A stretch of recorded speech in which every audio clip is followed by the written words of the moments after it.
The drive to the campsite had been long, winding through desolate roads lined with towering trees. I had chosen this location for the isolation, the promise of untouched wilderness where I could disconnect from everything.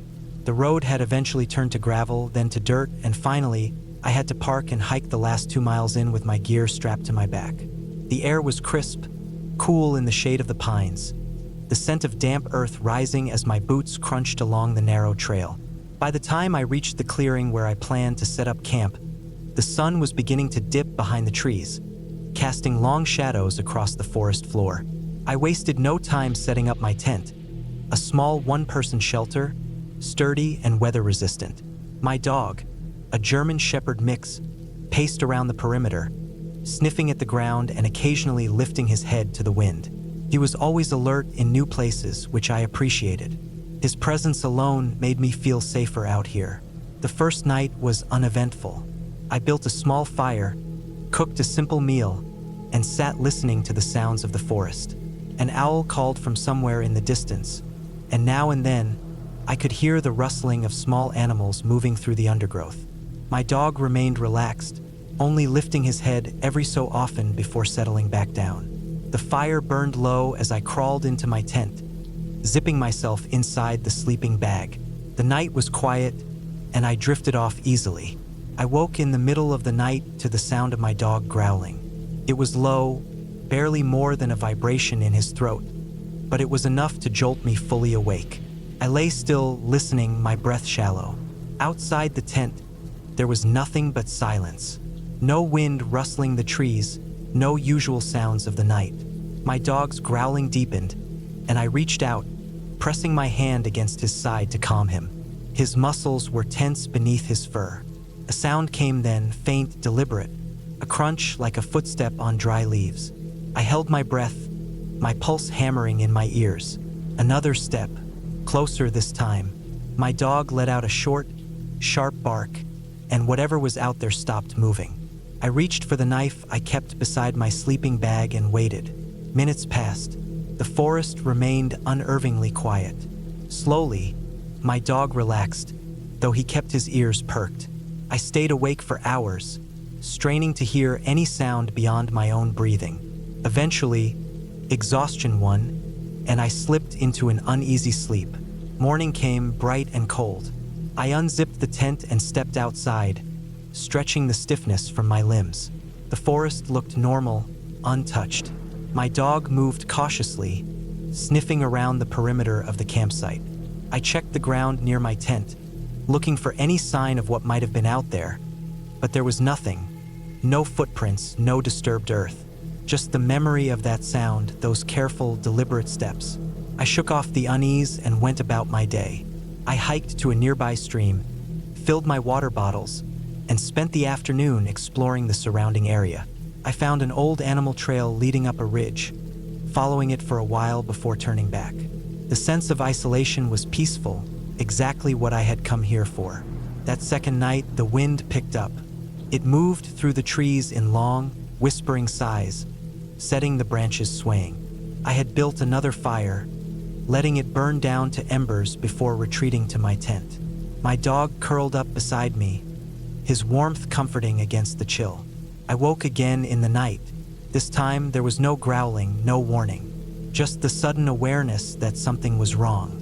The air felt different, charged. I listened, heart pounding, and then I heard it, the sound of breathing. Not my own, not my dog's. It was coming from just outside the tent. Shallow, uneven breaths. I went completely still, gripping my knife so tightly my hand ached. My dog hadn't moved.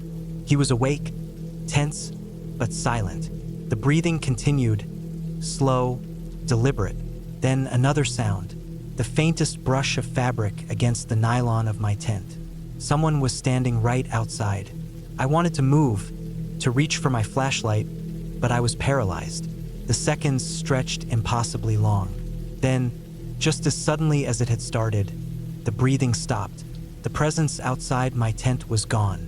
My dog let out a low, uncertain whine. I stayed awake until the first light of dawn filtered through the trees. Stepping out of the tent that morning, I felt the weight of exhaustion pressing down on me. I checked the area again, searching for footprints, for anything that could confirm what I had heard. Still, nothing. I debated whether I should stay another night or pack up and leave. I had come here to escape, to be alone with my thoughts, but now that solitude felt like a threat. By midday, I had made up my mind. I packed up camp, slinging my gear onto my back. My dog stayed close, ears twitching at every sound. The hike back to my car felt longer than I remembered, every shadow in the trees making my skin crawl. When I reached my vehicle, I loaded my gear quickly, casting one last glance at the trail behind me. I had no proof of what happened, no way to explain the footsteps, the breathing. Maybe it had been my imagination, heightened by the isolation. Maybe it was an animal curious about my camp. But deep down, I knew better. Someone had been out there with me, watching, waiting, and that was something I couldn't ignore. As I drove away, the forest closing in behind me, I felt a cold certainty settle in my chest. I wouldn't be coming back.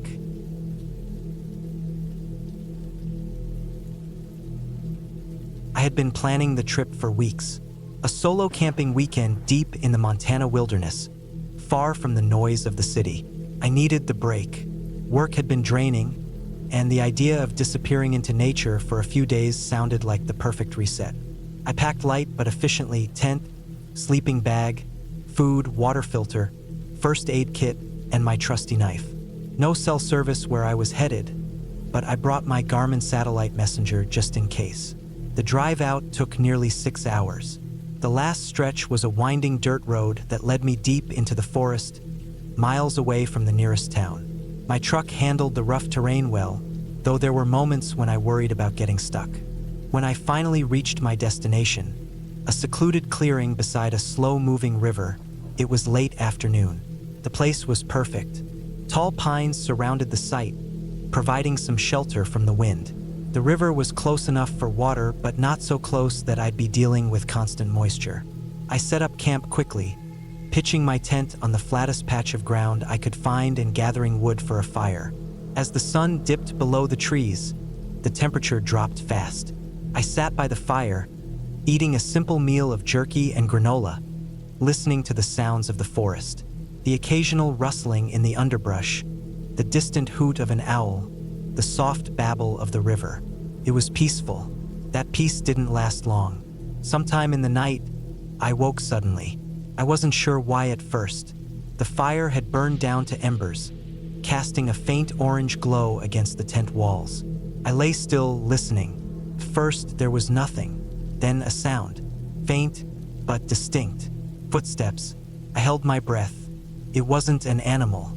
I knew the difference. I'd spent enough time outdoors to recognize the way deer, raccoons, or even bears moved through the forest. This was different. Slow, deliberate steps, human steps. I stayed completely still. The footsteps stopped just outside my tent. The only thing separating me from whoever or whatever was out there was a thin sheet of nylon. I reached for my knife, gripping it tightly. My heart pounded. I wanted to call out, demand to know who was there, but I stopped myself. If someone had bad intentions, announcing I was awake and alone wasn't the smartest move. Minutes passed. The footsteps moved away, slowly, fading into the forest. I didn't hear anything else after that. Still, I barely slept. The next morning, I emerged from the tent cautiously, scanning the area. Nothing seemed out of place. No tracks, no signs that anyone had been there. Maybe I imagined it. Maybe it was just my mind playing tricks on me in the dark. Still, I couldn't shake the unease. I spent the day fishing and exploring the area, trying to distract myself. The forest was beautiful, untouched. The river was crystal clear, teeming with fish. I should have been enjoying myself, but every so often, I found myself looking over my shoulder, scanning the tree line, listening for any unusual sounds. By the time evening came, I had almost convinced myself that I'd overreacted. I built a larger fire that night, hoping it would keep whatever was out there away. As the flames crackled, I felt a little more at ease. I told myself I was being paranoid. Then I found the tracks. About 20 feet from my tent, in a patch of soft dirt near the tree line, were footprints. Large, barefoot, human. My stomach twisted. They hadn't been there in the morning. Someone had been here while I was out, watching me. I scanned the woods, every shadow suddenly looking like a person. The firelight only reached so far, and beyond it, the forest was a wall of darkness. I felt exposed, vulnerable. I needed to make a decision. I could pack up and leave now, drive the long dirt road back to civilization in the dark, risking a flat tire or getting stuck. Or I could stay, barricade myself in my tent, and hope for the best. I chose to stay, but I didn't sleep. I sat up in my tent, knife in hand, straining to hear any movement outside. Hours passed. The fire died down. The forest was silent. Then, around 3 a.m., the footsteps returned. Closer this time. I stayed completely still. My breathing was shallow, controlled. The steps circled my tent, slow and methodical. Then they stopped. Right next to me, I gripped my knife tighter, heart hammering. A long silence followed. Then the slow, deliberate sound of breathing. Someone was standing right outside my tent, listening. I thought about unzipping the tent and lunging out, knife in hand. But if there was more than one person out there, I'd be vulnerable. If I stayed put, I had some cover. Minutes passed. Then, just as suddenly as they'd come, the footsteps moved away. I heard them retreat into the forest, fading into nothing. I waited until the first light of dawn before I dared to move. When I stepped outside, the air was cold, the fire reduced to ashes. The footprints were back, dozens of them circling my tent. Some were fresher than others. Someone had been watching me all night. I packed up my gear as fast as I could. My hands shook as I threw everything into the truck. I didn't bother eating. I just wanted to get out of there. The drive back felt endless. Every time I checked my mirrors, I expected to see someone following me. When I finally reached town, I stopped at a gas station, sitting in the truck for a long time before going inside. My head was pounding. My body ached with exhaustion. I thought about calling the police, but what could I say? That someone had walked around my tent at night? That I'd heard breathing? That I'd found footprints? It wasn't exactly a crime. Instead, I just filled up my tank and kept driving. I haven't been back to that spot since, and I don't camp alone anymore.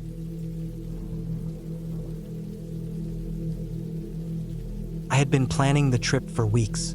Just me, my pack, and the quiet stretch of national forest land a few hours from home. It wasn't an official campground, just a section of public land where dispersed camping was allowed. No amenities, no designated sites, no one around for miles. Exactly what I was looking for. I parked my truck on a gravel pull-off near a rough trail that led deeper into the woods. The plan was to hike in a couple of miles, set up camp near the creek, and spend a few nights away from everything. No work emails, no traffic noise, just the sounds of the wind moving through the trees and the occasional call of a bird or rustling of small animals in the underbrush. The hike in was uneventful. The trail was faint, but I had my GPS, so I wasn't worried about getting turned around. I found a good spot just before sundown, a flat clearing near the water with a natural windbreak from a rocky outcropping behind it. I set up my tent, got a fire going, and made dinner while the last light faded behind the trees. It was peaceful, exactly what I needed. That first night, I woke up to a sound outside my tent. A steady, rhythmic crunching, like something moving slowly through the brush. I stayed still, listening, my heart pounding. Could have been a deer or some other animal, but it sounded too deliberate, too slow. I reached for my headlamp and flicked it on, but by the time I unzipped the tent and shined it outside, whatever it was had already moved off. I scanned the trees, but there was nothing, just the darkness and the faint rustling of the wind. I told myself it was probably nothing, an animal passing through, but I still slept lightly for the rest of the night, waking up at every little sound. The next day, I decided to explore the area a bit. I followed the creek for a while, keeping an eye out for good fishing spots. About a mile downstream, I came across something strange. A makeshift camp, long abandoned. The remnants of a fire ring, some rusted cans, and a half-collapsed tarp strung between two trees. It looked like someone had been living there, not just camping for a night or two, but it had been left in a hurry. Clothes were scattered on the ground. A sleeping bag was still partially unrolled. I got an uneasy feeling standing there, like I was intruding on something I shouldn't be. I backed away and made my way back to my own camp, trying to shake the feeling that I wasn't alone out there.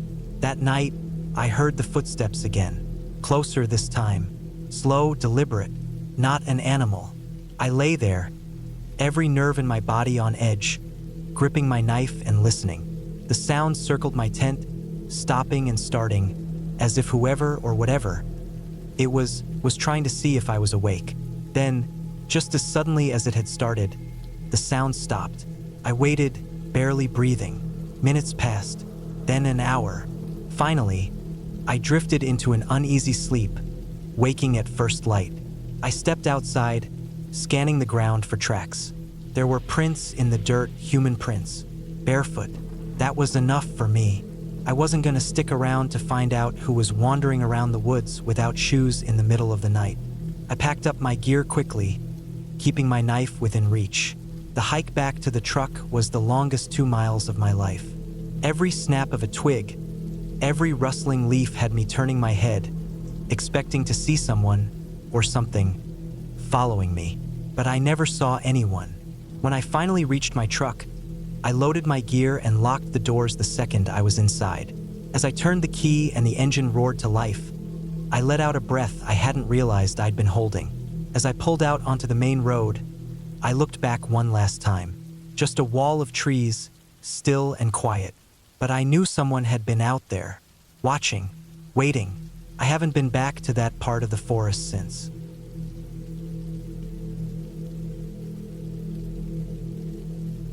I had been looking forward to this camping trip for months.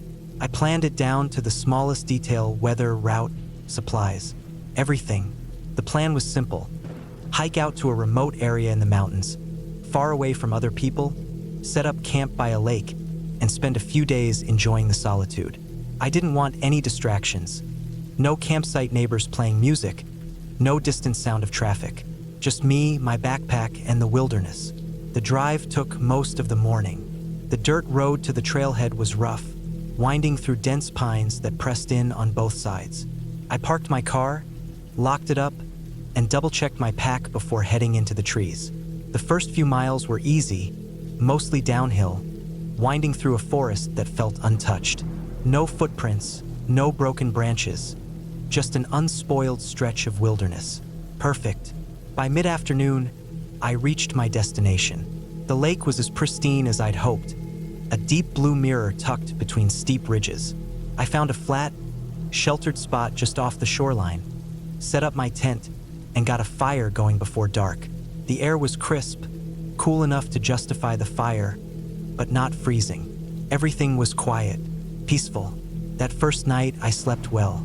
The distant hoot of an owl, the gentle lapping of water against the shore.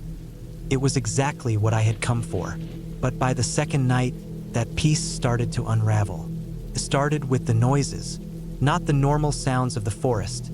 No rustling leaves or distant animal calls, but something different, subtle at first. The crunch of a footstep, heavier than any deer. Then another, and another, slow, deliberate. I was lying in my tent when I heard it. My first instinct was to think it was an animal, maybe a bear moving through the trees. But something felt off. Bears don't move like that. A bear would shuffle, sniff, move around. These were steps, one at a time, like someone was taking careful, measured steps around my camp. I stayed completely still, barely breathing.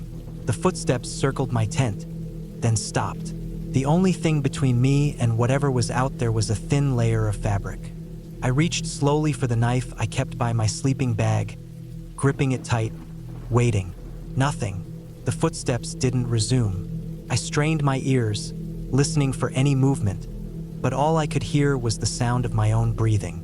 After what felt like hours, I finally drifted into a light, uneasy sleep. The next morning, I stepped out of my tent and looked around. Nothing seemed out of place. No tracks, no broken branches, no sign that anyone, or anything, had been there at all. But I knew what I had heard. I spent the day hiking around the lake, trying to shake the unease that had settled in my chest. Maybe I had imagined it. Maybe my tired brain had turned normal forest sounds into something sinister. By evening, I had almost convinced myself I had overreacted. That night, I was extra cautious. I kept my fire burning longer than usual and made sure my gear was packed up in case I needed to leave quickly. I forced myself to stay awake for a while, listening, waiting. Hours passed. Nothing. Then, sometime in the early hours of the morning, I woke up to the sound of breathing. It was close, right outside my tent. Slow, deep breaths, not animal-like, human. I felt my chest tighten. I stayed frozen, gripping my knife so hard my hand ached. The breathing was steady, rhythmic. Then, just as suddenly as it had started, it stopped. Silence. I waited, heart pounding, listening for any sign of movement. Minutes stretched into eternity. Finally, after what felt like an hour, I unzipped my tent as quietly as I could and peeked outside. My fire had died down to embers. The moonlight cast long shadows through the trees, but I couldn't see anything out of place. No footprints, no movement, just the empty forest. At that point, I made up my mind. I wasn't staying another night. As soon as the sun came up, I packed up my gear, moving quickly, glancing over my shoulder every few seconds. I felt watched. The entire hike back to my car, I couldn't shake the feeling that someone, was out there, just beyond my sight. When I finally reached the trailhead, my car was right where I had left it. But something was wrong. There were footprints, human footprints, fresh ones. They circled my vehicle, stopping at the driver's side door. I unlocked my car as fast as I could, threw my gear inside, and got in, locking the doors. My hands were shaking as I started the engine. I didn't look around. I didn't check the woods. I just drove. I don't know who was out there or what they wanted. I don't know if they had followed me from the start or if they had just stumbled across my camp by chance. But I do know one thing: I won't be going back to that lake.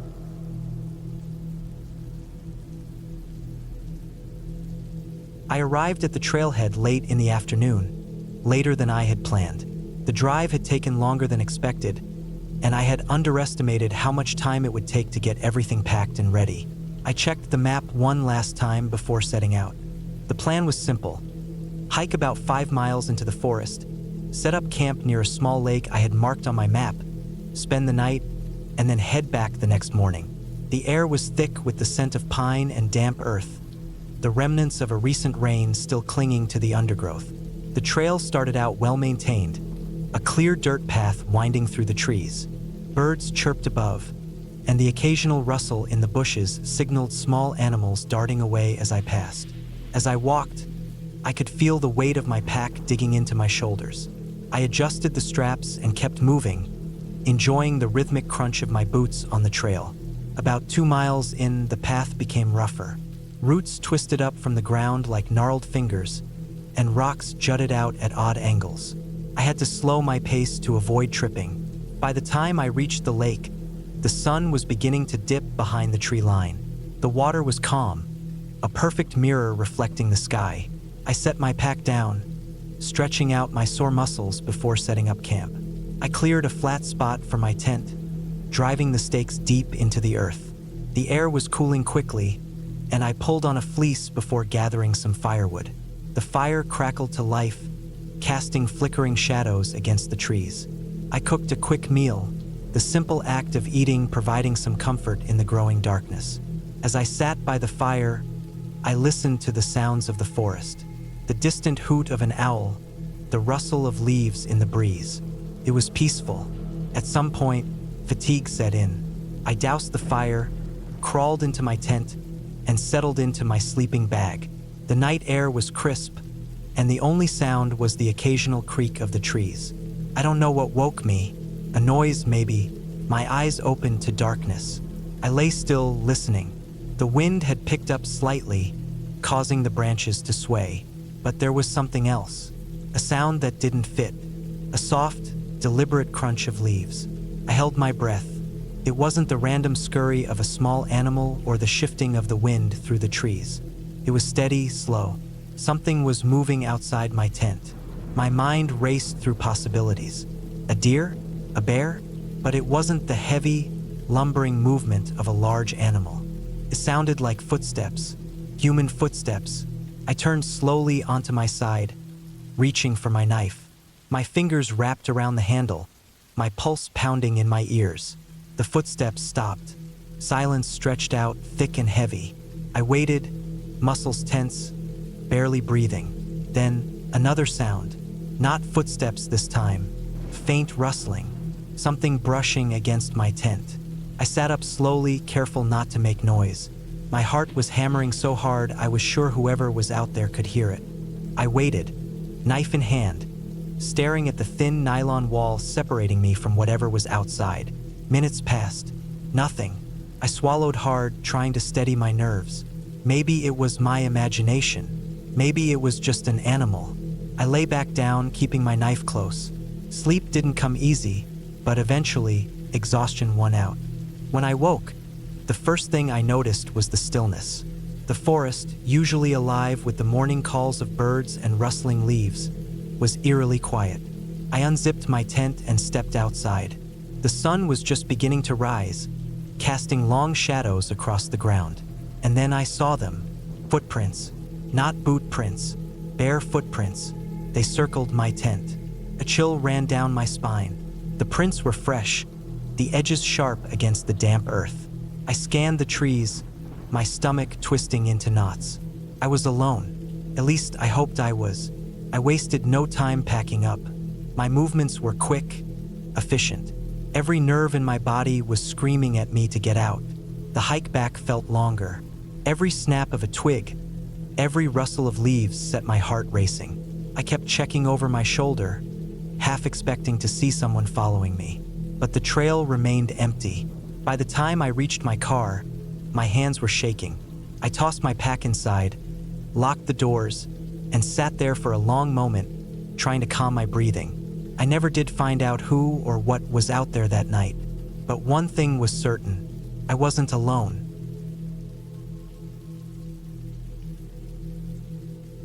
It was supposed to be a simple camping trip. Nothing extreme, just a few days alone in the woods, away from the noise and stress of daily life. I picked a spot deep in a national forest, miles away from the nearest road. It wasn't an official campsite, but that was the point. I wanted solitude, a place where I could just exist in nature without interruption. The drive out was long, but I didn't mind. I had a full tank of gas, a cooler full of food, and enough supplies to last me several days. The last few miles were on a dirt road, rough and rutted, barely more than a trail.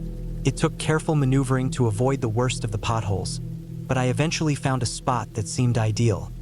A small clearing surrounded by thick trees, not too far from a slow-moving stream. I parked, set up my tent, and got a small fire going before the sun dipped below the tree line. The air was cool but not uncomfortable. A few birds still called from the trees, and the distant rustling of the underbrush signaled the presence of wildlife, but nothing alarming. Just normal sounds of the forest.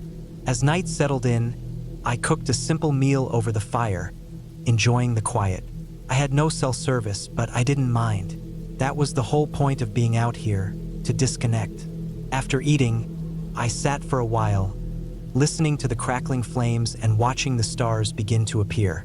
Felt perfect. The first night passed without incident. I woke up with the sun filtering through the tent, the air crisp with the scent of pine and damp earth.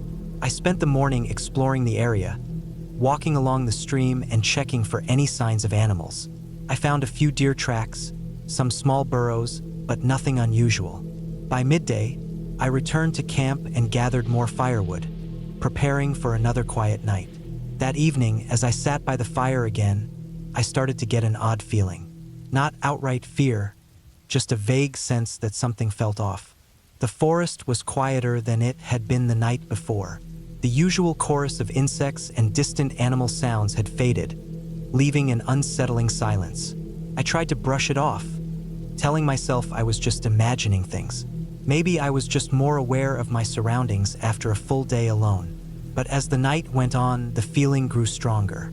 I kept glancing into the darkness beyond the firelight, expecting to see something moving, but there was nothing. The trees stood still, the underbrush undisturbed. I told myself to relax. The silence wasn't necessarily a bad thing, just different. Still, I double-checked that my knife was within reach before crawling into my tent. I slept lightly, waking up several times throughout the night. Each time, I listened carefully, straining to hear anything unusual. Once, I thought I heard a soft rustling, but it was distant, barely more than a whisper through the trees. I told myself it was just the wind, though there hadn't been much of a breeze earlier. By morning, I felt foolish. There was no sign that anything had been near my camp. The ground was undisturbed, and nothing had been moved. Still, I couldn't shake the uneasy feeling that had settled in my gut. I decided to stay busy, hiking further along the stream and gathering more firewood than I probably needed. That night, the feeling returned stronger than before. The silence was oppressive, the kind that makes you hyper-aware of every small sound. I found myself staring into the dark trees, watching for any movement. Then, just as I was about to put the fire out and head to bed, I heard it. A single, deliberate footstep. It wasn't a deer or a raccoon. It was heavier. A slow, measured step on dry leaves, just beyond the edge of my campsite. My breath caught in my throat. I stayed completely still, listening. Then another step. Closer. I reached for my knife, my fingers tightening around the handle. My heart pounded so hard I thought whoever was out there might hear it. I forced myself to breathe slowly, to stay calm. The fire cast long shadows, but I saw nothing. No movement, no shape in the darkness. Just the sound of another step and then another. I wasn't alone. Someone was out there, watching, waiting. I stayed by the fire for what felt like hours, listening, straining my eyes in the darkness. The footsteps stopped, but the feeling of being watched didn't fade. My skin prickled with the undeniable sense that whoever or whatever it was hadn't left. At some point, exhaustion won. I retreated into my tent, knife still in my grip. I didn't sleep. Every small sound made my muscles tense. At some point, I must have drifted off, but when I woke up, the fire was out, and the forest was silent again. The first light, I made a decision. I was leaving. I packed up my camp as quickly as possible, constantly glancing over my shoulder. I felt exposed, vulnerable. I couldn't shake the feeling that I was being watched, even as I loaded the last of my gear into my vehicle. The drive back down the dirt road felt agonizingly slow. Every shadow, every movement in the trees made my pulse spike. I didn't breathe easy until I hit the main road, miles away from that campsite. I never figured out who or what was out there. There were no signs of another person, no footprints besides my own. But I know what I heard, I know what I felt, and I know I won't be going back.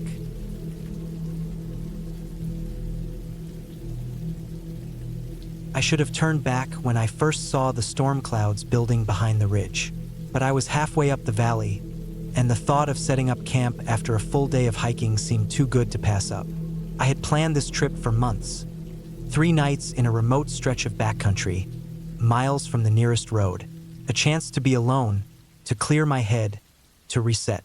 I wasn't about to let a few dark clouds change my plans. The sun was still out when I reached the clearing I had marked on my map. A small, flat stretch of ground beside a slow-moving stream. The water was low, exposing a strip of rocky shoreline littered with driftwood.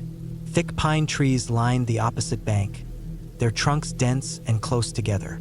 The only sounds were the distant chirping of birds and the soft trickle of the stream. It was peaceful, perfect. I set up my tent quickly, securing the rainfly just in case, then gathered enough wood to get a fire going before dark. The storm hadn't arrived yet, but the air was heavy, charged. The sun dipped below the ridgeline, and the temperature dropped fast.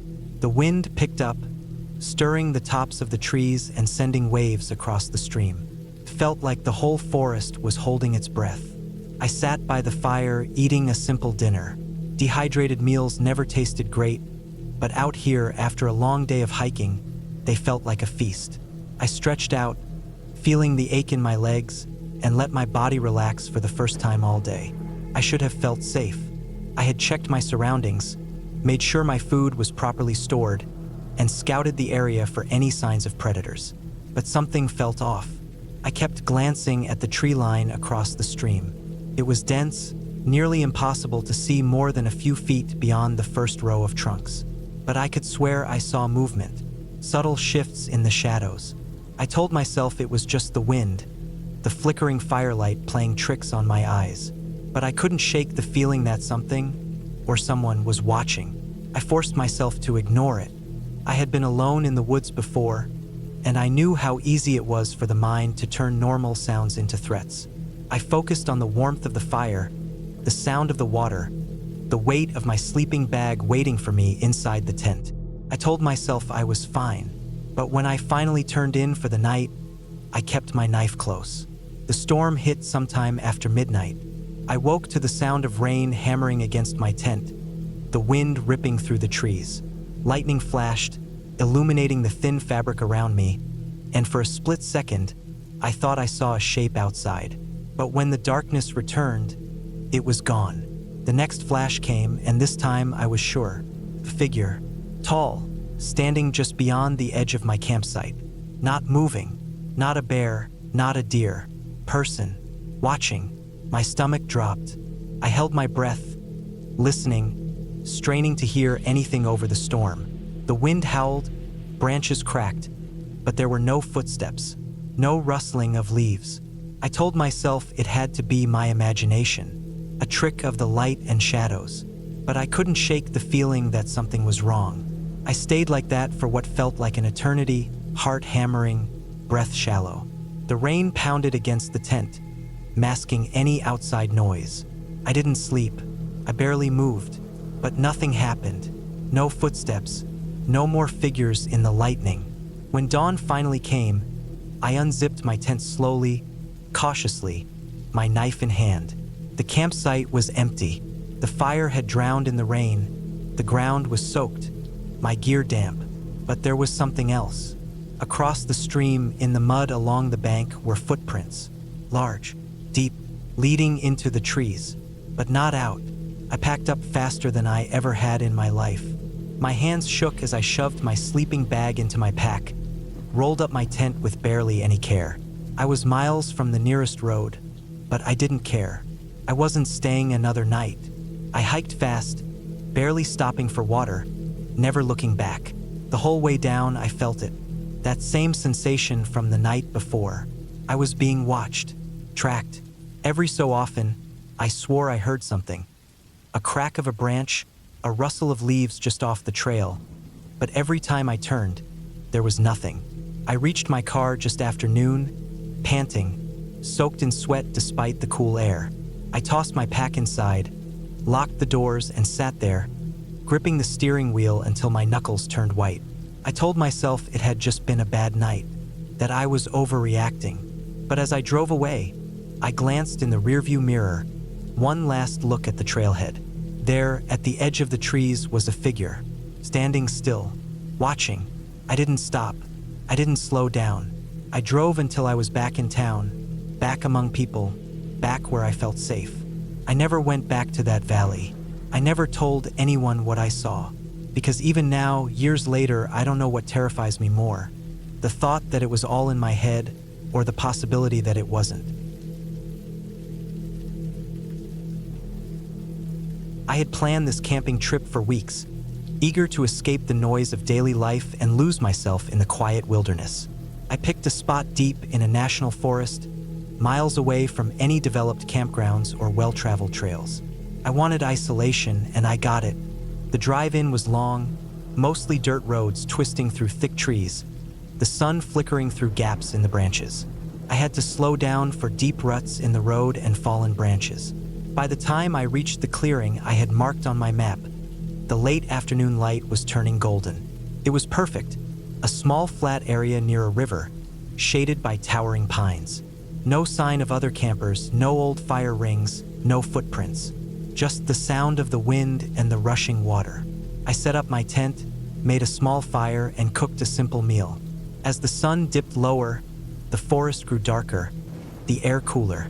I sat by the fire, watching the flames dance, feeling the weight of the week drain away. After a while, I climbed into my tent, zipped myself in, and let the sound of the river lull me to sleep. I woke up sometime in the night. It was pitch black. The fire had burned down to embers, and the air was much colder. At first, I thought I had just woken up randomly, but then I heard something. Footsteps, slow, deliberate, crunching on the dry leaves just beyond my tent. My heart pounded. I lay still, holding my breath, listening. The footsteps circled my tent. Not an animal. Too heavy, too controlled. They paused near my head, then moved toward the fire pit. I strained my ears, trying to make sense of it. Then, just as slowly as they had started, they faded into the woods. I stayed frozen in my sleeping bag, every muscle tense, ears wide open. I waited for a long time, but the forest remained quiet except for the wind and the river. Eventually, I convinced myself it had been my imagination. The mind plays tricks in the dark. Maybe an animal had wandered too close. Maybe I had dreamed it. I didn't sleep well after that, dozing off in short, uneasy bursts. When dawn finally broke, I climbed out of my tent, stretching my stiff muscles and shaking off the nerves. My fire pit was undisturbed. Nothing seemed out of place. If there had been someone out here, they hadn't messed with my gear. I let out a breath and shook my head at myself, determined not to let my nerves ruin the trip. I spent the morning hiking along the river, following its bends and rocky outcroppings. The forest was beautiful, sunlight dappling through the canopy, birds calling in the distance. I let myself relax, enjoying the solitude.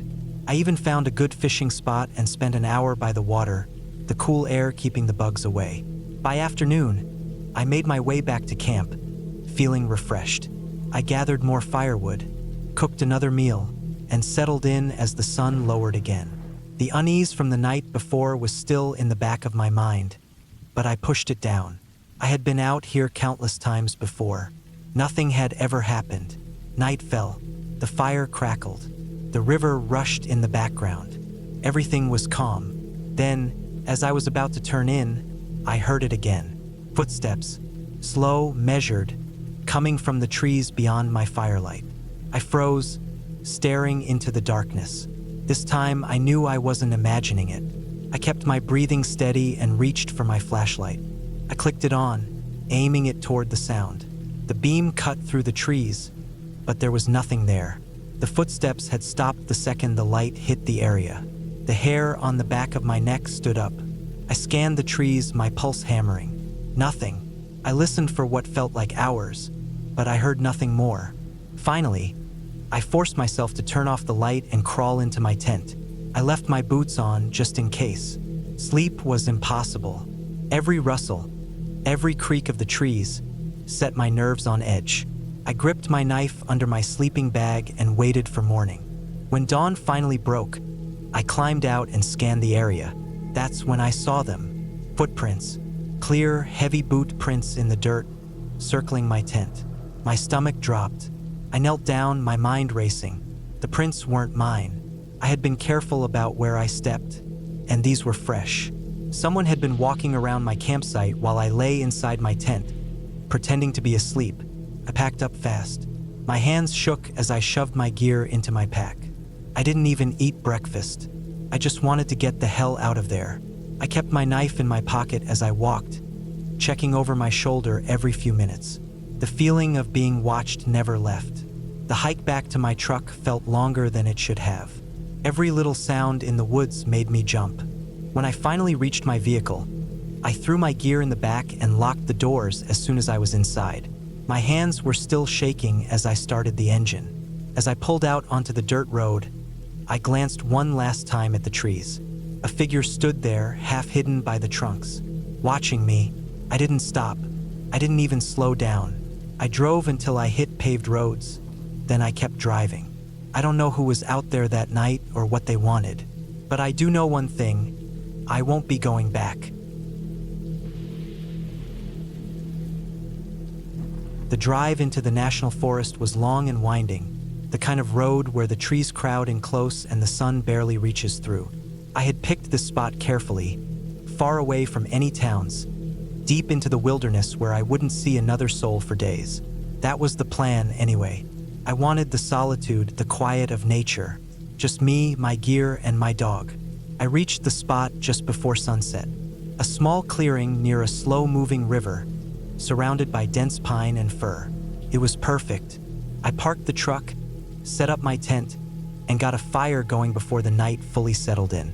The air was crisp, carrying the scent of damp earth and pine resin. My dog, a German Shepherd mix, stayed close, ears alert, tail wagging as he explored the perimeter of our campsite.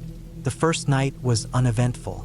The usual sounds of the forest filled the dark: crickets, the occasional hoot of an owl, the distant rustle of something moving through the brush.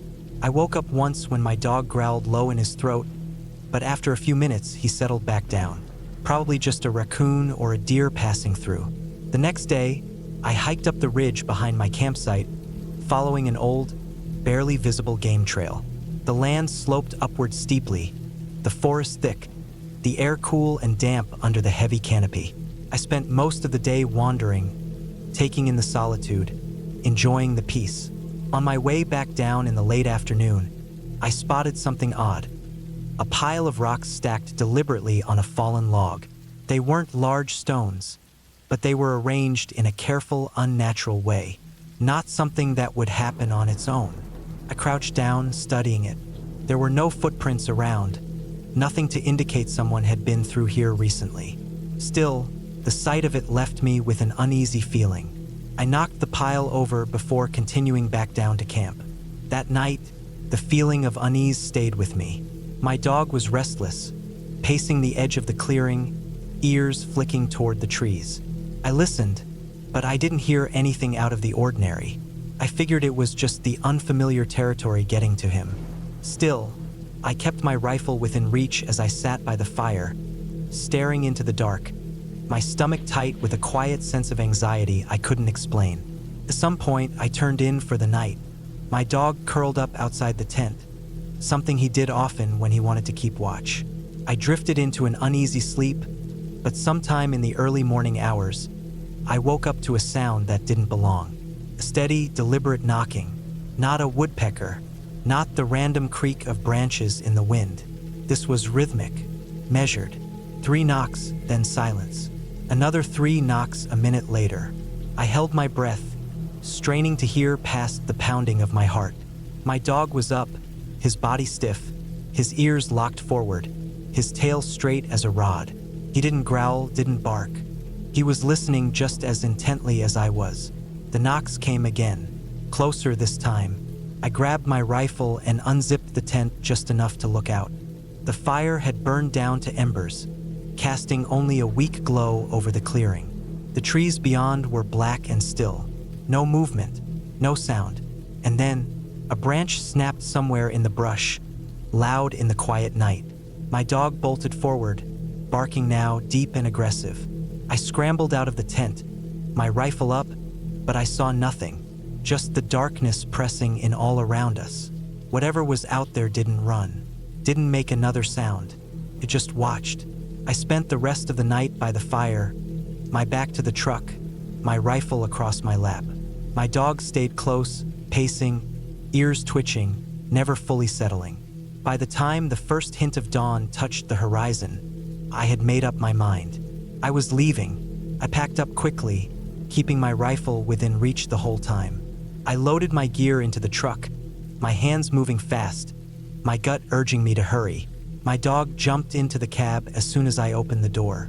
As I slid into the driver's seat and turned the key, I glanced back toward the tree line one last time. That's when I saw it. A figure, not close but not far, standing just beyond the edge of the clearing, half hidden in the trees. No details, just the shape of a man, watching. I threw the truck into gear and tore out of there, my tires spitting up dirt and gravel. I didn't slow down until I hit the main road, miles away from that place. Only then did I let out the breath I hadn't realized I was holding. I don't know who or what was out there that night. Maybe it was just some loner living off the grid. Maybe it was someone who didn't want me there. Maybe it was something worse. All I know is that I've never gone back to that forest, and I never will.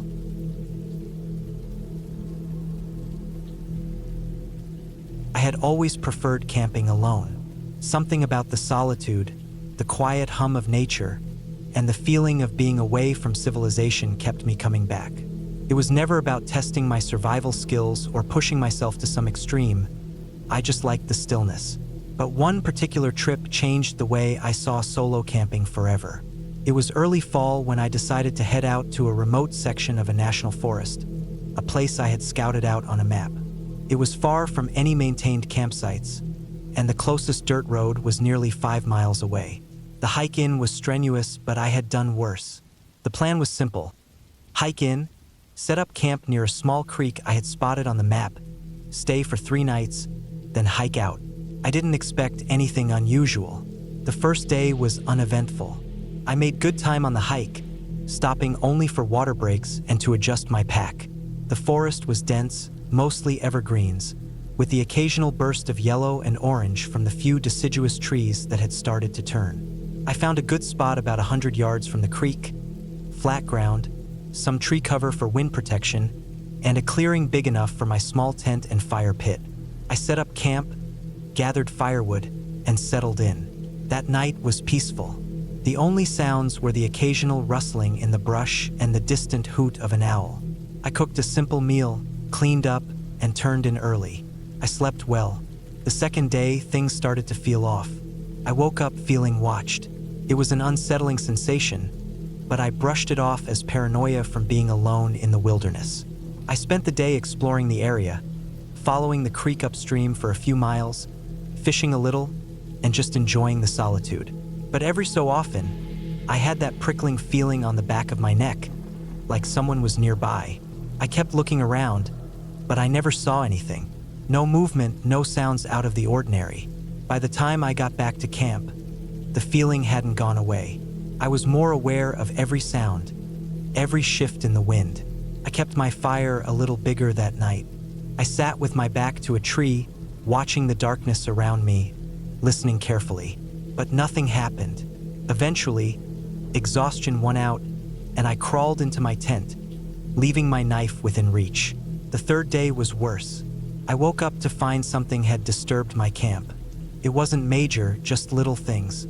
A small pile of firewood I had stacked was scattered. My cooking pot had moved. My backpack, which I had left zipped and leaning against a tree, was on its side. No signs of an animal. No tracks. No claw marks. Just small, deliberate disturbances. I told myself it was the wind. Maybe I had been careless when setting things down. But deep down, I knew that wasn't it. Something had been in my camp while I slept. The unease grew throughout the day. I decided to stay close to camp.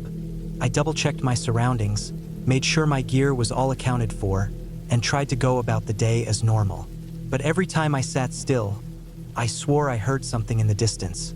Not movement, exactly, not footsteps or rustling, but something. As the sun set, I felt trapped. My fire was bright, but it didn't push back the darkness enough. I ate quickly, barely tasting my food, and sat there listening. The woods were too quiet. The usual night sounds, crickets, frogs, the distant hoots of owls were absent. It was the kind of silence that felt intentional, like something was waiting. That night, I barely slept. I kept waking up to every little noise. A branch snapping in the distance, a rustling in the brush, something moving just outside the firelight. Around 2 a.m., I heard it clearly. Footsteps, slow, deliberate, not an animal. An animal moves in bursts, quick dashes, cautious pauses.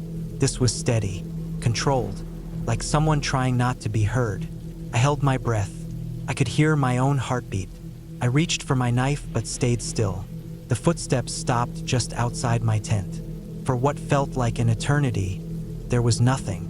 No sound, no movement, just me, lying there, gripping my knife, waiting. Then, after what felt like an hour, the footsteps moved away, back into the forest. I didn't sleep the rest of the night. As soon as the first hint of dawn light filtered through the trees, I was up, packing my gear. My instincts screamed at me to leave, to get the hell out of there. As I was taking down my tent, I noticed something that made my stomach drop. Footprints. Not boot prints. Bare feet. Human feet. And they circled my tent. I didn't waste another second. I threw my pack on and started hiking, not even bothering to eat or drink. I moved fast, barely stopping, practically running at some points.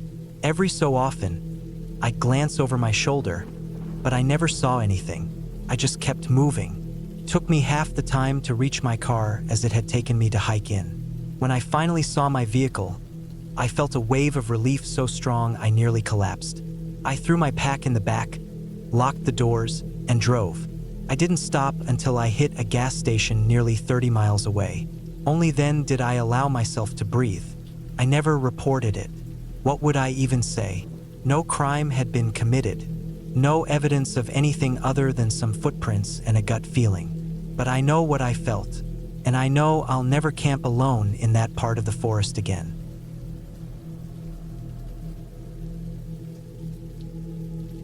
I had spent enough time in the backcountry to know better than to let my guard down. But when you're miles from another human being, it's easy to forget that nature doesn't care how prepared you are. It was late September, and I had set up camp near a small, unmarked lake deep in the mountains. The air had that crispness that only comes when summer has fully given way to fall. I had chosen this spot because it was far enough from any established trails that I wouldn't have to worry about other hikers, and the view from my tent overlooked the water, which reflected the golden hues of the aspen trees lining the opposite shore. The hike in had been long and brutal. I had bushwhacked through dense undergrowth, crossed 2 streams, and followed an old, barely visible game trail up the last mile of elevation. My pack was heavy with gear and food, enough for 4 days, and by the time I reached the lake, my legs burned from the climb. But I was proud of myself for making it. This was what I lived for.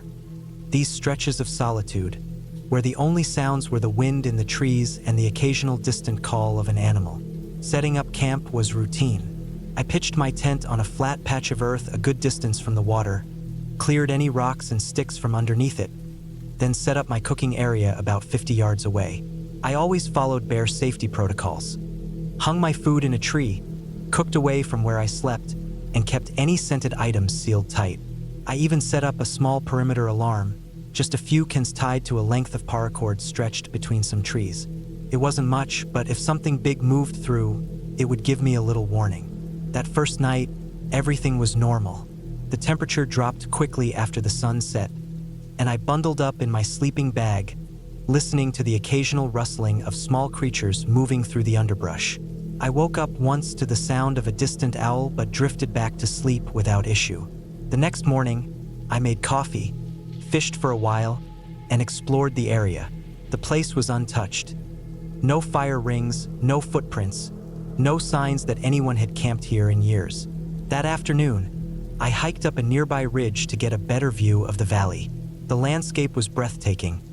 Rolling hills blanketed in golden aspens, the lake shining like glass below me. It was perfect, but as I stood there, soaking it in, something gnawed at the back of my mind. It was subtle at first, like the feeling you get when you've forgotten something important but can't put your finger on what. I scanned the treeline, listening. The forest was too quiet. It wasn't completely silent. I could still hear the wind moving through the trees, but there were no birds, no insects. Even the chipmunks and squirrels that had been so active earlier were nowhere to be seen. I told myself I was being paranoid. Maybe the wind had simply changed, carrying their sounds away. But as I made my way back to camp, I felt exposed, as if something was watching me. That night, I slept lightly. Every small noise outside my tent snapped me awake. Around midnight, the cans on my perimeter alarm clattered together. My heart pounded as I reached for my headlamp and knife, straining to hear beyond the thin walls of my tent. I told myself it was probably a raccoon or a porcupine. Still, I unzipped the door slowly, shining my light into the trees. Nothing. I forced myself to calm down, listening for a few more minutes before lying back down. But just as I started drifting off, I heard it. Footsteps. Not the erratic, quick scurrying of a small animal. These were slow, deliberate, heavy. They stopped just beyond my sight line. I held my breath, waiting. Then, just as suddenly as they had started, they were gone. I didn't sleep after that. By morning, I had convinced myself it had been a deer, maybe an elk. Something big enough to make noise, but not something I needed to worry about. Still, I felt uneasy. I decided to stay one more night, but made a plan to break camp first thing in the morning. The day passed uneventfully. I spent most of it fishing and checking my surroundings, looking for tracks or signs of large animals. I found nothing. By the time the sun started to set, I almost laughed at myself for being so jumpy. But as the sky darkened, the feeling returned. That deep, primal sense of not being alone. I forced myself to eat dinner, keeping my head on a swivel. The moment the last light faded, I felt it. Something was out there. I moved to my tent, zipping it up tight, my knife within reach. Hours passed. Then, just as I began to drift into a restless sleep, I heard it again. The footsteps, closer this time. They circled my tent. Slow, measured steps. Then silence. I gripped my knife so tightly my hand ached. Minutes passed. Then, the unmistakable sound of breathing. Not animalistic huffing. Human. Shallow. Controlled. Right outside my tent. I stopped breathing. My mind raced. I had no gun, only a knife and a small hatchet. I thought about bolting out, trying to scare whoever it was off, but my gut told me that was a mistake. Instead, I stayed still, forcing myself to wait. The breathing stopped. Then, retreating footsteps. Slow, careful. Whoever it was, they were leaving. I didn't sleep after that. At the first light of dawn, I packed up camp in record time, stuffing everything into my pack without caring about organization. I moved fast, barely stopping to eat, pushing myself to put as much distance between me and that lake as possible. It wasn't until I was almost back to my car that I found them. Footprints. Not mine. Not a bear's. Human. Large. Too large to be mine. And they had followed my path. Not from the trailhead. Not from the direction of any other campsite. They had come from somewhere deep in the woods. I never reported it. What would I even say? That I had been followed? That someone had watched me sleep? The reality was simple. I had gone too deep into the wilderness, and I had not been as alone as I had thought. I still camp, still seek solitude, but I never go anywhere without a firearm now. And I never forget that feeling. That moment when I realized that someone or something had been watching me all along. I had been planning this camping trip for months. Work had been grinding me down, and I needed to get away from everything. No phone, no traffic, no people. Just me, the trees, and the sound of a distant stream running over rocks. I found a spot deep in the national forest, far off any marked trails. It was perfect. The trees were dense, the ground soft with pine needles, and the only sign of human presence was an old fire ring, blackened with years of use. The first day was peaceful. I set up my tent, gathered firewood, and made a simple meal. As the sun dipped below the tree line, the air grew colder, but my fire burned hot. I sat by it, listening to the crackling wood and the occasional rustling of unseen creatures in the undergrowth. The solitude felt good, refreshing even. I let myself relax completely, stretching out on my sleeping pad as I watched the flames dance. That first night, I slept hard. The air was crisp, and my sleeping bag was warm. I woke only once, to the sound of something moving outside my tent. Probably just a raccoon or a deer. I listened for a while but heard nothing unusual. Eventually, I drifted back to sleep. The next day, I decided to explore. I wandered further from my camp, following the sound of running water. A few minutes of hiking led me to a small creek, its banks lined with smooth stones. I knelt to fill my water bottle, enjoying the cold rush of the stream against my skin. It was then that I noticed something strange. Deep impressions in the mud along the bank. They weren't animal tracks. They were human footprints, large and barefoot. The mud was still wet around the edges, meaning they were fresh. My stomach tightened. I had hiked miles off trail. There was no reason for anyone else to be out here. My own footprints, left as I approached, were already softening at the edges.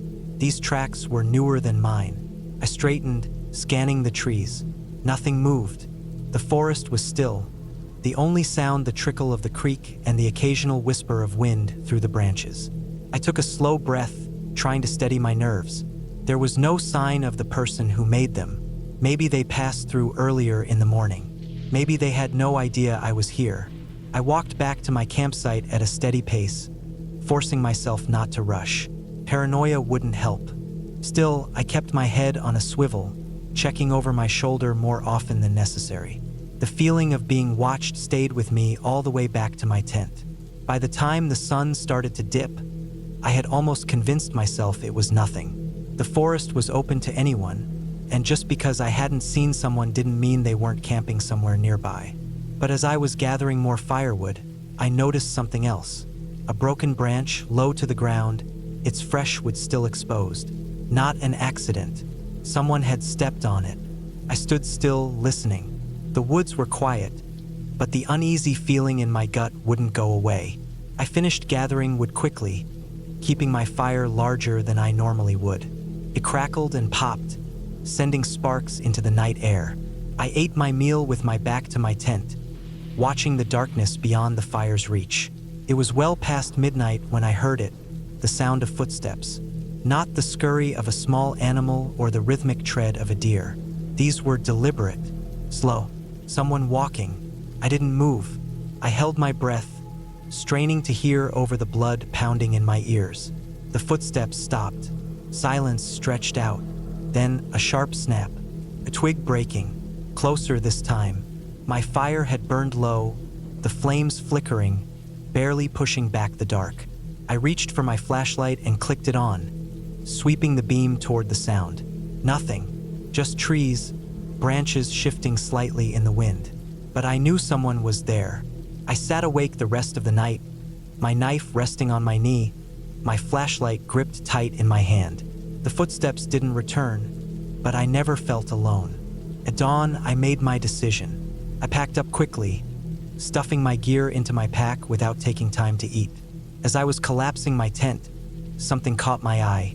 On the ground, near the tree line, were more footprints. Closer now, right at the edge of my camp. I left. I hiked fast, pushing myself hard. I didn't look back. I didn't stop until I reached my car. As I threw my pack into the trunk, I finally let myself breathe. My hands were shaking as I gripped the steering wheel. I locked the doors, started the engine, and peeled out of that place. I don't know who was out there. I don't know what they wanted. But I do know one thing. I wasn't alone in those woods. And I never will be again. I had been planning this camping trip for weeks, excited to get away from everything and spend some time alone in the woods. It wasn't my first solo camping trip, and I had always felt comfortable being out in nature by myself. I chose a spot deep in the national forest, far enough from any roads or established campgrounds that I wouldn't have to worry about noisy neighbors. It was exactly the kind of isolation I was looking for. The drive to the trailhead was long, the last hour on a rough, unpaved road. I had checked the weather before leaving. Clear skies, mild temperatures, nothing to worry about. I parked my truck in a small pull-off, double-checked my gear, and started the hike in. The trail wasn't well marked, but I had a GPS and a good sense of direction. After about 3 miles, I veered off the main path, following an old game trail that led down toward a stream. I had scouted the area on satellite maps and knew there was a flat clearing near the water that would make a perfect campsite. By late afternoon, I reached the spot. It was perfect, soft ground for my tent, plenty of dry wood for a fire, and the sound of running water nearby. I set up my tent, gathered firewood, and started a small fire as the sun dipped below the trees. As the night settled in, I ate a simple meal and stretched out in my camp chair, enjoying the quiet. It wasn't completely silent, of course. The forest is never truly silent. The wind rustled the leaves, crickets chirped, and occasionally, I'd hear the distant hoot of an owl. It was peaceful. I stayed up for a while, watching the fire die down before climbing into my tent. I fell asleep quickly, comfortable in my routine. Sometime in the night, I woke up. Took me a moment to figure out what had disturbed me.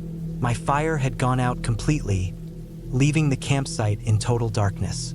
That wasn't unusual, but something felt off. I listened, holding my breath. The normal night sounds were still there, but there was something else, something subtle. A sound just beyond my tent. A faint rustling, like footsteps moving slowly through the underbrush. My first thought was an animal. A deer, maybe. I reached for my flashlight, careful not to make any sudden movements. The sound stopped. I clicked the light on and pointed it toward the side of the tent where I thought the noise had come from. Nothing. Just the trees and the faint glimmer of the stream in the distance. I stayed still for a long time, listening. Everything was quiet again. Maybe I had imagined it. I turned off the light and lay back down, but I kept my knife close, just in case. I don't know how long I slept, but the next time I woke up, I knew something was wrong. This time, there was no mistaking it. Footsteps. Slow, deliberate footsteps circling my tent. I felt my pulse hammer in my chest. I didn't move, barely breathed.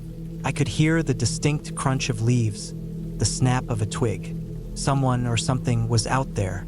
I sat up carefully, reaching for my flashlight again. The footsteps stopped. I flicked the light on and unzipped the tent just enough to peek out. The beam cut through the darkness, illuminating the trees and the empty forest beyond. Nothing. I listened, but whoever or whatever had been moving was gone. I considered my options. I could pack up and leave, but hiking out in the dark wasn't a great idea. Besides, I wasn't even sure there was a real threat. Maybe it was just my nerves. Maybe it was an animal behaving strangely. I decided to stay put, but I didn't go back to sleep. I sat there in the dark for hours, listening. Nothing else happened, and as the first light of dawn crept through the trees, I started to feel foolish. Exhaustion weighed on me, but I told myself I'd stay one more night. Maybe I had let my imagination get the best of me. I spent the day exploring the area, fishing in the stream, and trying to shake the unease from the night before. By evening, I felt better. I built another fire, ate a solid meal, and convinced myself that I had overreacted. When I crawled into my tent, I was tired enough that I figured I'd sleep through anything. But I didn't. Sometime past midnight, I woke up again. This time, there was no slow buildup, no distant rustling. Something was right outside my tent, standing still, breathing. I felt my stomach drop. This wasn't an animal. Animals don't breathe like that, heavy, slow, deliberate. I could hear the inhale, the exhale, just inches from the thin nylon fabric. I gripped my knife, barely daring to move. The breathing continued, unhurried, like whoever or whatever was out there knew I was awake and was waiting for me to react. I didn't. I stayed still, heart pounding so hard I thought it might give me away. After what felt like an eternity, the breathing stopped. I strained to hear, but there was nothing. Then, just as slowly as it had come, whatever it was walked away. I heard the faint crunch of footsteps receding into the woods. I didn't wait for morning. As soon as I was sure it was gone, I threw on my boots, grabbed my essentials, and bolted. I didn't bother packing up my tent. I just grabbed my pack and flashlight and started hiking, moving fast but as quietly as I could. My truck was miles away, but I didn't stop. I didn't even look back. I reached my truck at sunrise, panting, exhausted, my nerves shot. I tossed my pack in the back, climbed in, and locked the doors. I sat there for a long moment, gripping the wheel, trying to process what had happened. Before I left, I forced myself to look back at the trailhead. The forest was calm, the morning light filtering through the trees like nothing had happened. But I knew better. Something or someone had been out there with me, watching, waiting. I never went back to that spot, and I never camp alone in deep woods anymore.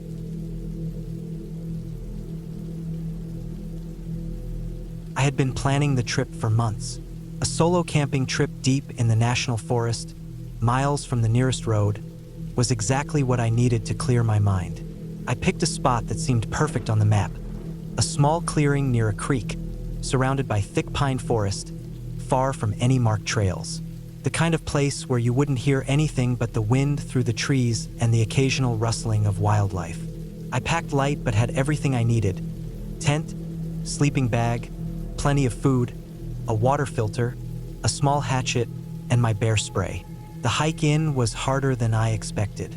The trail was mostly overgrown, and after a couple of miles, it disappeared completely, leaving me to bushwhack through dense undergrowth. My pack felt heavier with every step, and the sun was starting to sink lower in the sky by the time I found the spot. It was perfect. The creek was just a short walk away, the ground was level, and there was enough space to set up my tent without feeling too exposed. I took my time getting everything ready, pitched the tent, gathered some wood for a fire, and made sure my food was stored properly away from camp. By the time I was done, the forest was already settling into evening. The first night was peaceful, the kind of silence you don't get in the city. I lay in my sleeping bag, listening to the distant hoot of an owl and the occasional snap of a twig outside.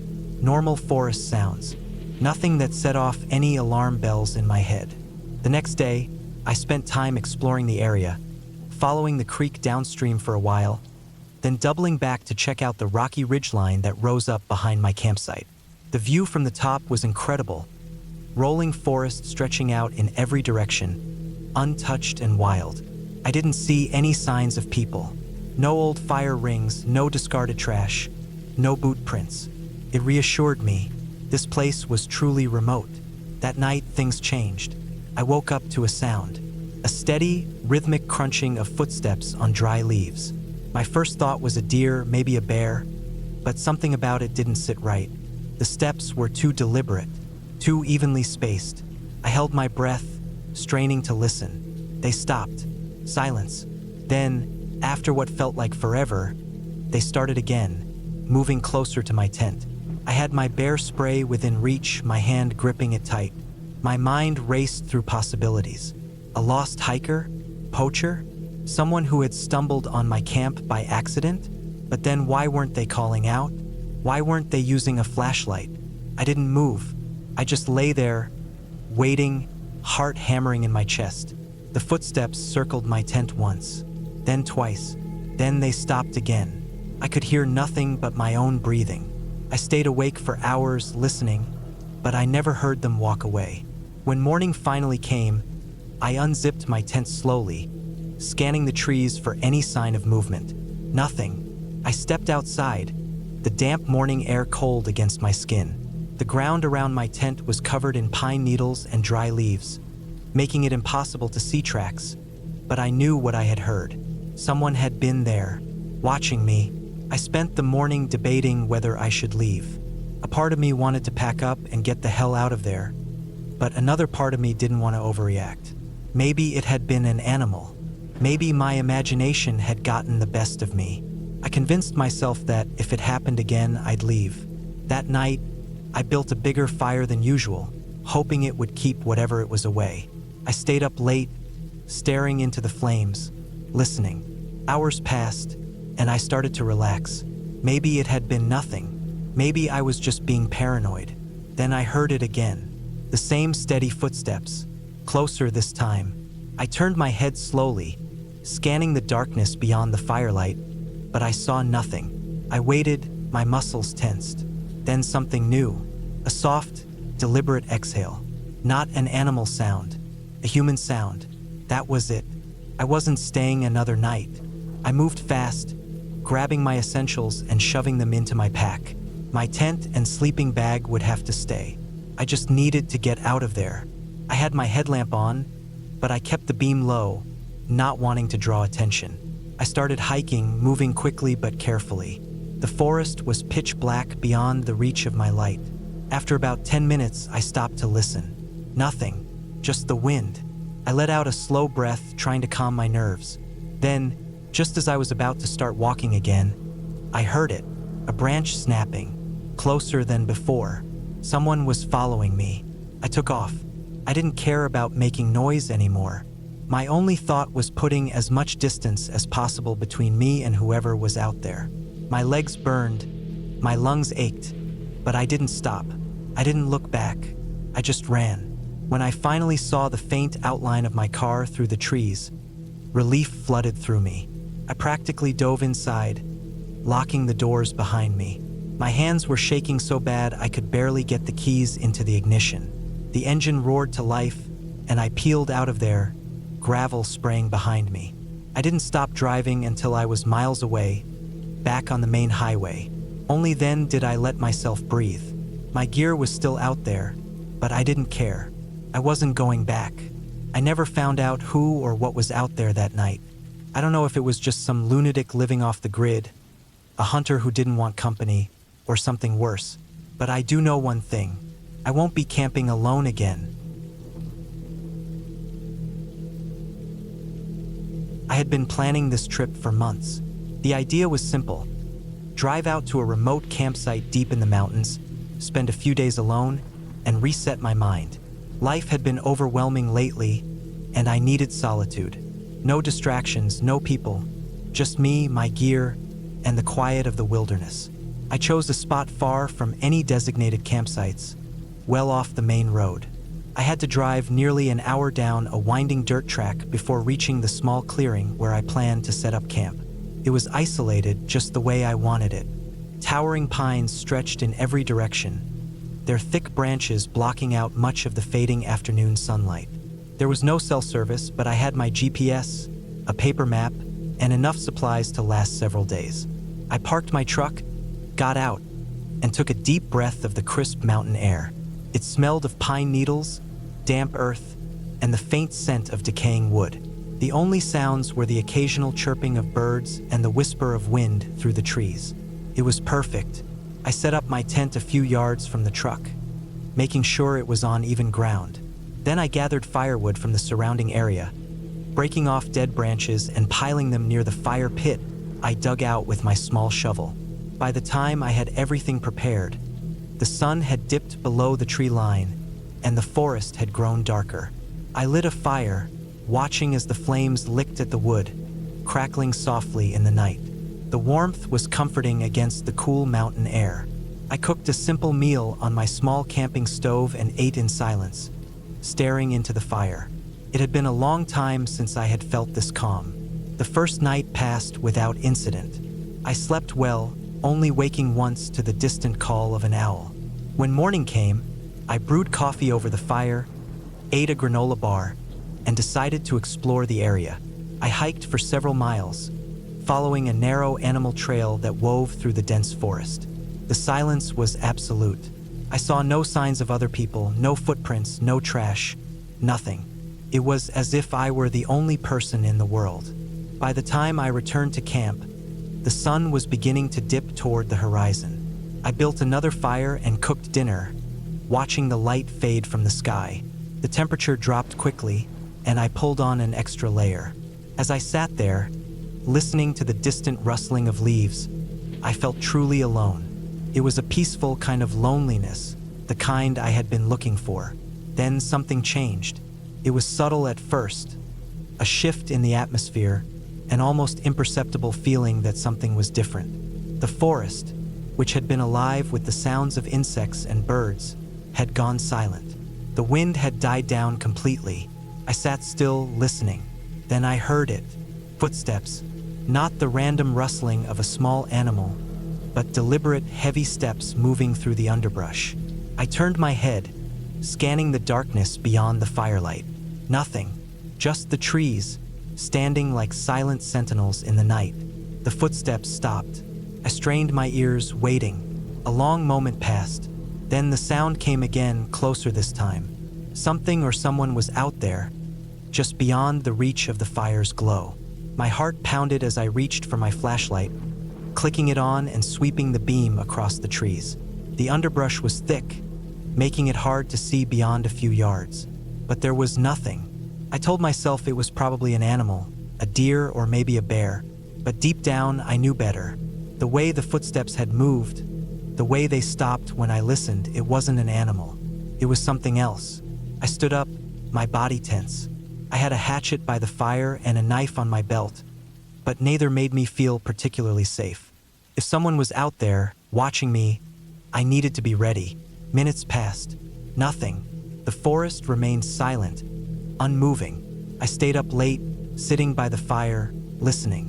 But the footsteps didn't return. Eventually, exhaustion won out, and I crawled into my tent, zipping it shut. I kept my knife within reach just in case. Sleep didn't come easily. Every little sound outside made my muscles tense. But nothing happened. No more footsteps, no strange noises. When morning arrived, I stepped out of the tent, stretching my stiff muscles. The fire had burned down to embers, and the forest had returned to life, birds chirping, the wind rustling the leaves. It almost felt normal again. Almost. Then I saw them. Footprints. They weren't mine. Large boot prints circled my campsite, leading from the trees, stopping a few yards from my tent, then returning to the woods. Whoever had been out there had been watching me. I felt exposed, vulnerable.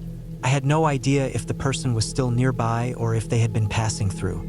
I decided then and there that I wasn't staying another night. I packed up my gear as quickly as I could, glancing around every few seconds. My hands were shaking. As I loaded the last of my things into the truck, I had the overwhelming sense that I was being watched. I climbed into the driver's seat, locked the doors, and started the engine. The sound felt deafening in the quiet morning air. As I pulled away from the clearing, I looked in the rearview mirror one last time. Something moved between the trees, a figure just barely visible in the shadows. I didn't slow down. I drove straight back to the main road, my heart pounding the entire way. I never went back to that spot, and I never camped alone again.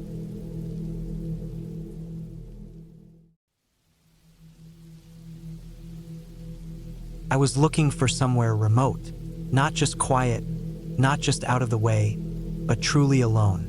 The kind of place where you could scream and no one would hear. That was what I wanted. Not for any dramatic reason, just to get away, to clear my head, to have space to breathe.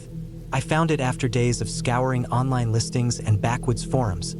A small, privately owned cabin deep in the Idaho wilderness. No electricity, no running water, but a wood stove, a cot, and a roof over my head. The listing mentioned an old well for water and an outhouse about 20 yards from the front door. The nearest road was 4 miles away, a dirt track that barely qualified as drivable. The last half-mile had to be hiked in. It was perfect. I packed light. A sleeping bag, a hatchet, a knife, some basic cooking supplies, food to last a week, and a few extra layers. I had my old GPS, a paper map as backup, and a satellite phone in case of emergency. I wasn't completely reckless. The drive took most of the day, long stretches of highway giving way to narrower roads, then gravel, then dirt. By the time I reached the pull-off where I'd leave my truck, the sun was already dropping. I slung my pack over my shoulders and started walking. The trail was barely visible, more like a game path than a real trail, winding through dense trees. It was quiet out here, the kind of quiet that settles deep in your chest. No hum of traffic, no distant voices, just the occasional rustle of leaves or the chirp of a bird. The cabin was smaller than I expected, barely more than a shack. A single window with wooden shutters, a door held closed with a rusty latch. The wood was old but sturdy, the roof patched in places but intact. There were no footprints in the dirt outside, no signs of recent visitors. That was good. Inside, the air was stale, thick with the smell of old wood and dust. The cot was against the back wall, a small wood stove in the corner, a rickety table with a single chair, a few shelves, mostly empty except for an old tin cup and a rusted can opener. No electricity meant no lights, so I set up my lantern on the table and lit it. Shadows flickered against the walls. I checked the well first, dropping the old metal bucket down and hauling it up. The rope frayed but still strong. The water looked clear enough, but I boiled it just to be safe. The outhouse was as bad as expected, a wooden box over a pit, but it would do. That first night was uneventful. Cold, but the sleeping bag and layers kept me warm. The wind howled through the trees, rattling the shutters, but I slept through most of it. The second day I explored. No trails led anywhere useful, just thick trees and underbrush. I found an old, rusted can near a fire pit behind the cabin. but no other signs of past campers. It felt untouched, forgotten, just what I wanted. The second night, I heard something. I was dozing off when a sound snapped me awake. Not the wind, not an animal. A distinct sound, metal scraping against wood. I lay still, breath shallow, listening. Then silence. I sat up slowly, reached for my knife. The lantern was still burning, casting long shadows. I waited. Nothing. Finally, I got up, heart hammering, and checked the door. It was still latched from the inside. I peered through a crack in the shutters but saw nothing. Just darkness. Maybe it was an animal, something brushing against the outside. I forced myself to lie back down. It was a long time before I slept. The third day, I found the footprints. I had gone out to get more water from the well when I saw them. Just a few feet from the front door, half covered by dirt and leaves. Human, barefoot. The prints were deep, pressed hard into the ground. Someone had been standing there, right outside my door, last night. I swallowed hard, scanning the trees. Nothing moved. The footprints led away from the cabin, disappearing into the undergrowth. I followed them for a few yards before losing them in the thick brush. I spent the rest of the day trying to convince myself it was nothing. Some drifter maybe passing through, but there was no reason for anyone to be out here. The cabin wasn't on any map. It wasn't advertised anywhere public. The only people who knew about it were the owner, me, and whoever had been standing outside my door last night. I kept my knife closer that night. Every creak of the wood, every gust of wind. I was awake, heart pounding, listening. The fourth day, I hiked out to my truck. I didn't plan on leaving yet, but I needed to know it was still there. It was untouched. I considered leaving then, just getting in and driving away. But I hadn't seen anything, not really, just footprints, and I had paid for the full week. I told myself I was being paranoid. The fourth night, I heard it again. This time, it was the shutters. A slow, deliberate scrape of wood against wood. I sat up so fast my head spun. The lantern was out. Total darkness. I grabbed the flashlight, flicked it on. Nothing. I stood slowly, knife in one hand, light in the other. My breath came fast and shallow. The door was still latched. The window was still shut, but someone had been outside. Again, I didn't sleep the rest of the night. By morning, I had made up my mind. I was leaving. I packed fast, stuffing everything into my bag. When I opened the door, my stomach dropped. More footprints, more than before, circling the cabin. I didn't stop to look. I just started walking. The hike out felt longer than before, every snap of a twig setting my nerves on edge. When I reached the truck, I tossed my bag in and locked the doors before I even started the engine. As I pulled onto the dirt road, I glanced in the rearview mirror. A man was standing at the tree line, half hidden in the shadows, barefoot, watching. I didn't stop, didn't slow down. I didn't breathe easy until I hit pavement. I never went back. I rented the cabin at the end of a long dirt road, deep in the woods, thinking it would be the perfect place to get away for a few days. The listing described it as remote and rustic with no cell service, but I wanted that. A break from everything. Just me, the trees, and quiet. It was late afternoon when I pulled up. The place looked even more isolated than I expected. The dirt road ended in a clearing, the trees pressing in close on all sides. The cabin itself was small and weathered, with a steep roof and a sagging porch. No other houses, no signs of life. Just the whispering trees and the faint sound of the wind moving through them. I parked my truck beside the cabin and stretched my legs. The air was crisp, carrying the damp scent of moss and pine needles. It felt good to be away from everything, though there was an uneasy sort of silence. No birds, no insects, just stillness. I unlocked the door and stepped inside. The cabin was basic. One main room with a small kitchen area, a table with 2 chairs, and a single bed against the far wall. There was a wood-burning stove in the corner and a stack of firewood beside it. The bathroom was little more than a closet with a toilet and a small sink. A single window looked out into the thick woods. I set down my bag and checked around. The place was clean but felt unused. A fine layer of dust coated the table and windowsill. The air smelled stale. I opened the window to let in some fresh air, then stepped back outside to grab more supplies from my truck. That's when I noticed something odd. There were tracks in the dirt near my truck. Big, booted footprints. They weren't mine. I had just arrived, and I could see my own prints leading up from where I parked. But these were deeper, older. They led toward the cabin's porch, stopping just before the steps. Then they turned and disappeared into the woods. I scanned the tree line, but everything was still. Maybe they were from the owner or a past renter. That made sense. Still, something about them unsettled me. I shook it off and went back inside, locking the door behind me. It was nothing, just my mind making something out of nothing. As the sun dropped, I got a fire going in the stove and cooked a simple meal on the gas burner. The food was warm, the fire crackled, and for a while, I started to relax. The cabin felt almost cozy, until I heard the first sound.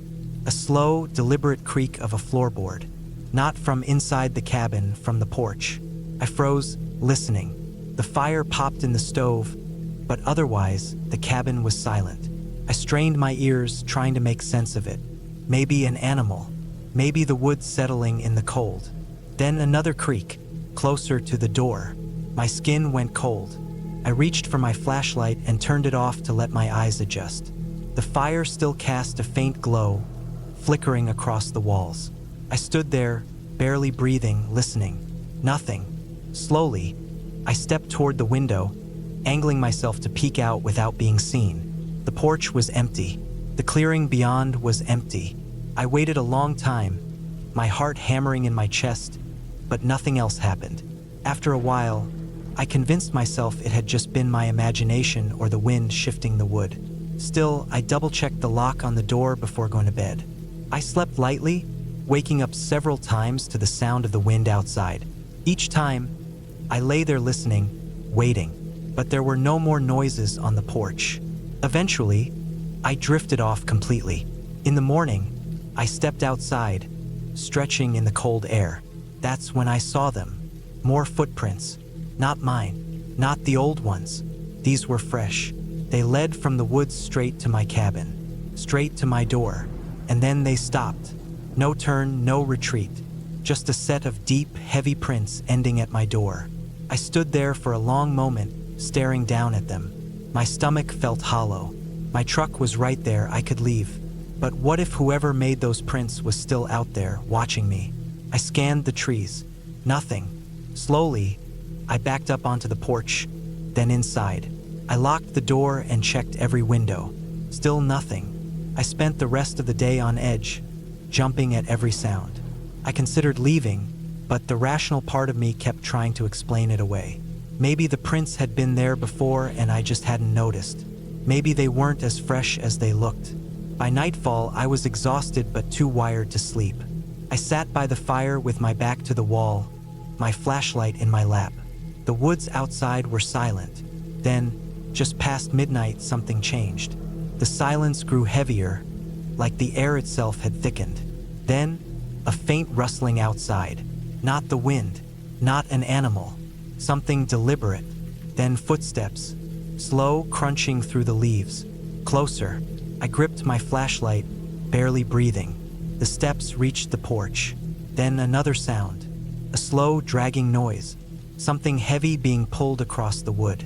I reached for my truck keys, ready to run, when suddenly, the sound stopped. Everything went still. Then, a sharp, deliberate knock at the door. Just once. Hard. I didn't move. I didn't breathe. Another knock. Slow. Solid.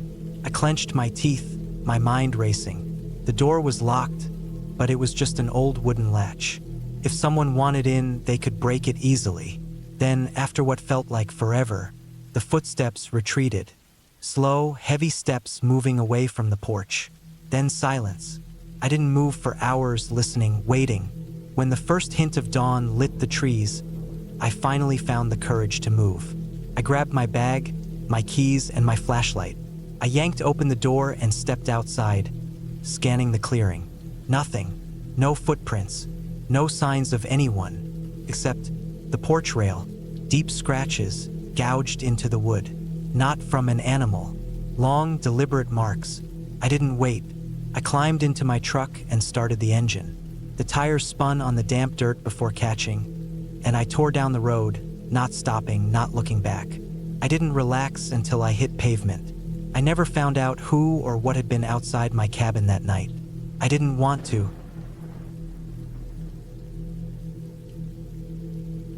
I took a cabin rental deep in the mountains to get away from everything. Work had been relentless, city noise never stopped, and I needed space where I didn't have to hear anything but the wind through trees. A friend of a friend owned a cabin way off the main roads. No cell signal, no internet, nothing but old forestry roads leading up into the wilderness. I drove out early in the morning, winding up narrow dirt roads, pushing my old truck harder than I should have. The trees thickened as I climbed higher, and eventually I found the turnoff. A barely visible break in the trees, the driveway almost overgrown. I had to push through hanging branches just to get my truck in. The cabin was a simple A-frame, small and old, with a steeply pitched roof and dark wooden siding. It sat in a clearing, surrounded by dense trees, and the whole place had a quiet stillness, like it had been waiting for someone to arrive. There were no neighbors, no distant hum of a highway, just the whisper of wind moving through the trees. Inside, it was basic. A wood-burning stove, an old gas range, a fridge running off a propane tank, and a loft with a single mattress. The floor creaked under my boots as I walked around, opening dusty windows and letting in fresh air. There were old hunting magazines stacked by the stove, a few rusty tools on the counter, and a musty smell of wood and thyme. I unpacked, set up a small fire, and settled in. The first night was uneventful. I sat on the small porch with a beer, listening to the sounds of the woods, the occasional creak of tree limbs shifting in the breeze. I fell asleep easily, lulled by the silence I'd been craving for months. It was the second night that I noticed something was off. I was outside gathering firewood just before dark when I saw it. A set of boot prints leading away from the porch. Not mine. They were deep, pressed into the damp soil, leading from the front of the cabin toward the trees. I hadn't noticed them before, and I told myself they were probably old, maybe from the last person who stayed here. But they were sharp, fresh-looking. I stood there, scanning the tree line, but there was nothing, just the thickening dusk and the smell of pine. I brought the firewood inside, locked the door, and told myself it was nothing. That night, I woke up to a sound outside. It wasn't an animal noise, not the rustle of leaves or the snap of a twig. It was the distinct sound of footsteps on the porch. Slow, deliberate. I froze. The only light inside was the faint glow of embers in the stove. I strained to hear more, holding my breath. The footsteps stopped. Then a creak. The porch had a loose board near the railing. I'd noticed it earlier. Someone had stepped on it. I slid out of bed as quietly as I could, grabbing the heavy flashlight from the nightstand. My truck keys were in my bag by the door, but I didn't want to move yet. I stood still, heart hammering, waiting for another sound. Nothing. I stayed like that for what felt like hours, every muscle tense, listening to the silence pressing against the cabin walls. Eventually, I convinced myself it had been an animal. Maybe a deer stepping onto the porch or a raccoon. Something explainable. I didn't sleep much after that. The next morning, I checked the porch. The footprints were back, and this time they led toward the door. The boards were scuffed, like someone had stood there for a long time. The air felt different now, the silence less peaceful and more oppressive. I walked the perimeter of the cabin, looking for anything else. Signs of a person, broken branches, anything. But the woods were still undisturbed beyond the tracks. I should have left then. I knew that, but I told myself it was paranoia, that I was letting the isolation get to me. I stayed, forcing myself through the day like nothing was wrong, hiking a little, chopping some wood, trying to act normal. But as night came, I locked every door and window, keeping the axe within reach. The third night was worse. Sometime after midnight, I woke up to the sound of scratching. A slow, deliberate scrape against the wood of the cabin. It moved, starting near the front door, then shifting along the side, toward the back. My chest tightened. I wanted to believe it was a branch in the wind, but the night was still. The air outside was dead, thick with waiting. I held my breath, gripping the flashlight like it was a weapon. The scratching stopped, then a soft thud, a weight against the back wall. I stood, moving as quietly as I could, and peered out one of the small back windows. My breath caught in my throat. A shape stood just beyond the tree-line. Person, motionless, watching. They weren't holding a flashlight, weren't moving, just standing there in the dark, barely visible against the trees. I stared, heart pounding, willing them to move, to explain themselves, to do something other than stand there. They didn't. I backed away from the window, grabbed my keys, and forced myself to move. My truck was parked just outside. If I moved fast, I could make it. I took one last look outside. The figure was gone. I ran. I didn't look around, didn't stop to listen. I just threw open the cabin door, sprinted to the truck, and locked the doors the second I was inside. My hands shook as I jammed the key into the ignition. The engine turned over, roaring to life, and my headlights flooded the clearing. Nothing. The trees stood silent. The porch was empty. No footprints in the dirt. I should have felt relief, but I didn't. Something was wrong. I reversed too fast, nearly hitting a stump as I backed onto the narrow dirt road. I drove without stopping, hands tight on the wheel, glancing at the rearview mirror every few seconds. The forest pressed in on either side, dark and unmoving. It wasn't until I was miles away, back on paved roads, that I started to breathe normally again. I made it home before sunrise, locked every door in my apartment, and sat in the silence of my own space, trying to make sense of what had happened. I never went back to that cabin. I never called to ask who else had been there last, if anyone was supposed to be around. I didn't want to know. I still don't.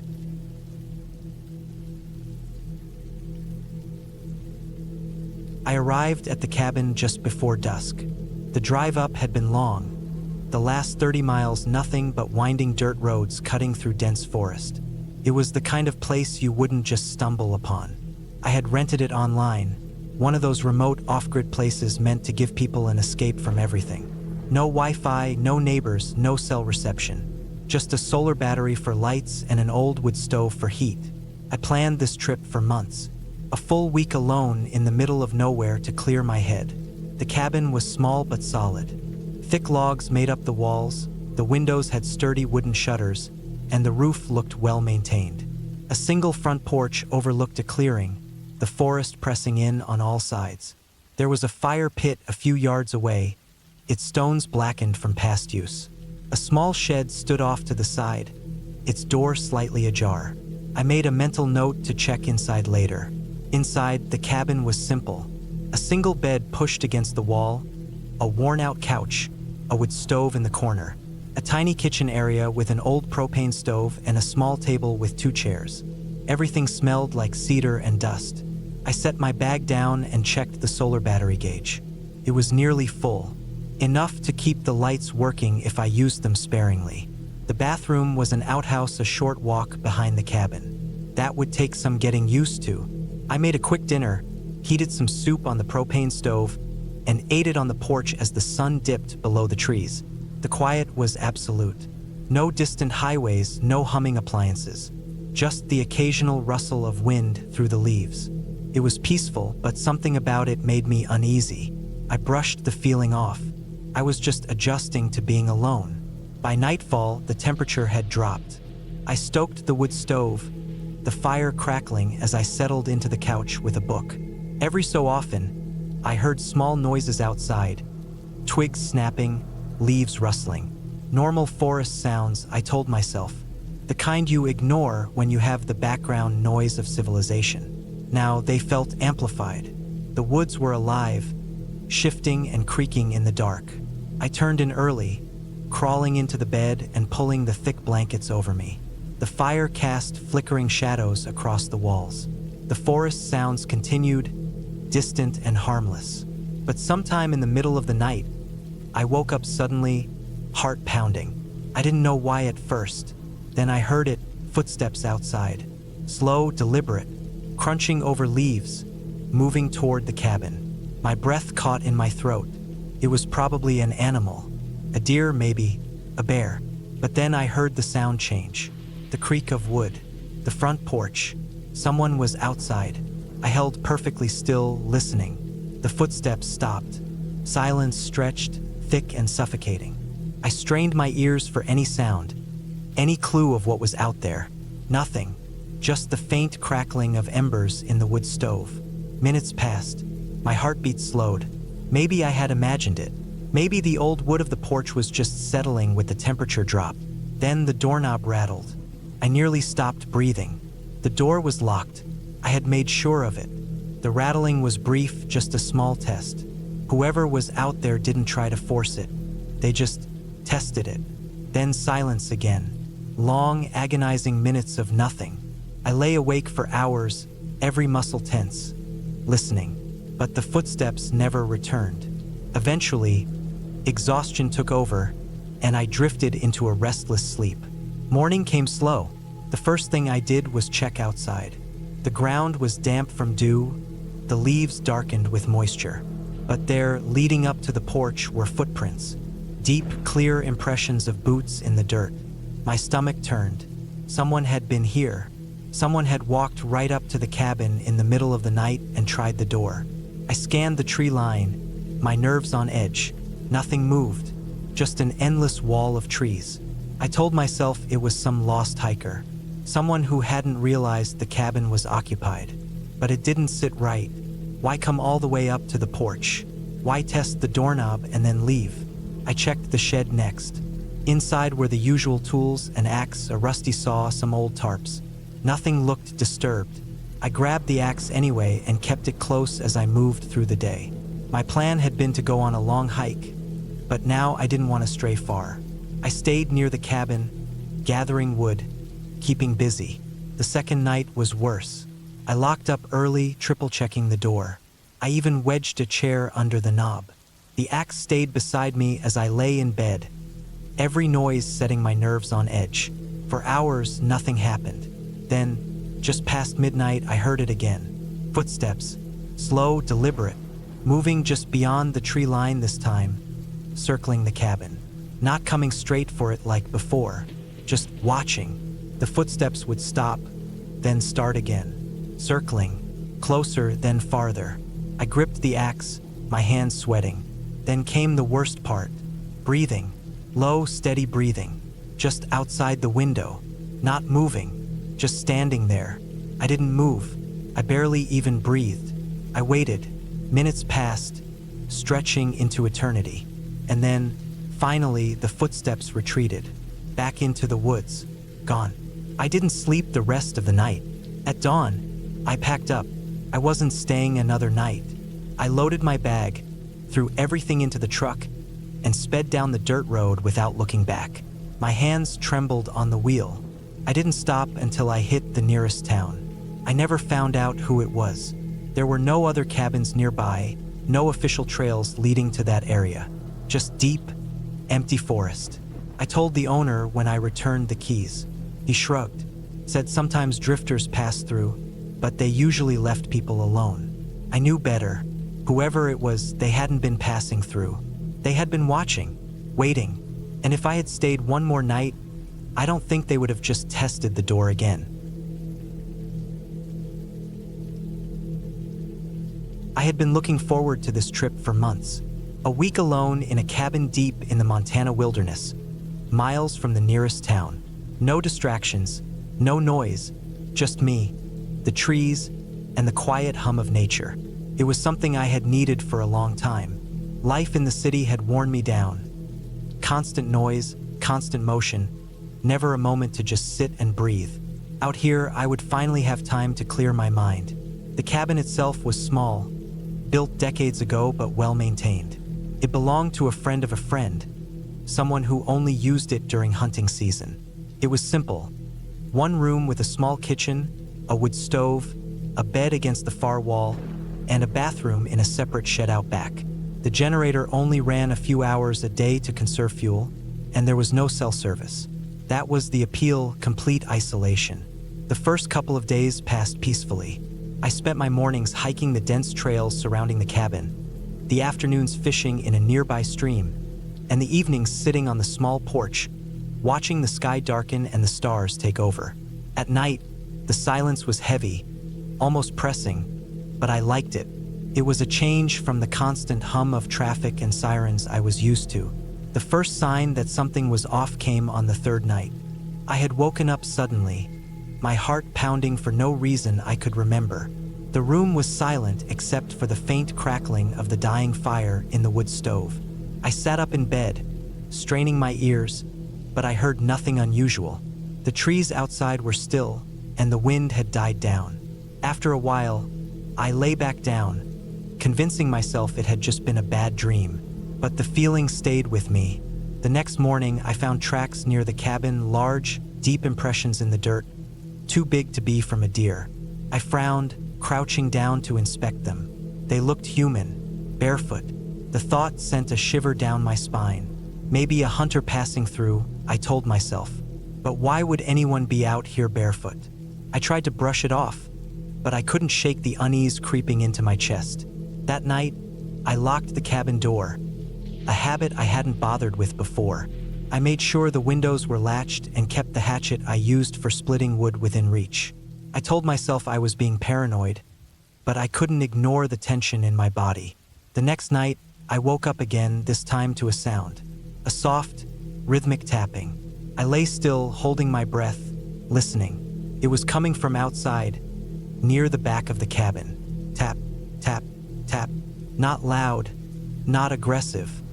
Almost like someone was idly knocking their fingers against the wood. I forced myself to move, slowly sitting up and reaching for the flashlight on the bedside table. My hands felt clammy, my grip unsteady.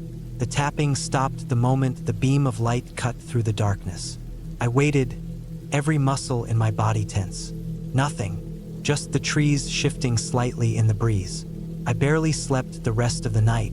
The following morning, I circled the cabin, looking for anything out of place. The dirt behind the cabin was disturbed, but no clear footprints. The tapping could have been a loose branch in the wind, I told myself, though I didn't fully believe it. I thought about cutting the trip short, but I pushed the thought away. I wasn't going to let my imagination ruin this. I had come out here to escape stress, not create more of it. That night, I made sure the fire was burning strong before I went to bed. I kept the flashlight next to me, my boots on the floor in case I needed to move fast. I told myself I wouldn't let my nerves get to me again. I would sleep through the night, but I didn't. I woke up to a sound I couldn't ignore. Not tapping this time, something moving outside. Heavy, deliberate footsteps. My pulse pounded in my ears. I lay frozen, listening as they moved around the cabin, slow and steady. Not an animal. Too heavy, too controlled. I reached for the hatchet, my grip tightening around the handle. The footsteps stopped near the front door, then a long, heavy silence. I didn't breathe. My mind raced with possibilities. A lost hiker? A hunter? Or something else? The door handle moved. Just a slight rattle, a test. My stomach clenched. I wanted to call out, tell whoever it was to leave, but my voice felt trapped in my throat. Then, just as suddenly as it started, it stopped. The footsteps moved away, fading into the trees. I stayed awake until dawn, every sound making my heart pound. When the sun finally rose, I packed my things. I wasn't staying another night. I stepped onto the porch, eyes scanning the trees. Everything looked normal, untouched. But when I turned to close the cabin door, my breath caught in my throat. A handprint, smudged into the wood, just beside the handle, larger than mine, and streaked with dirt.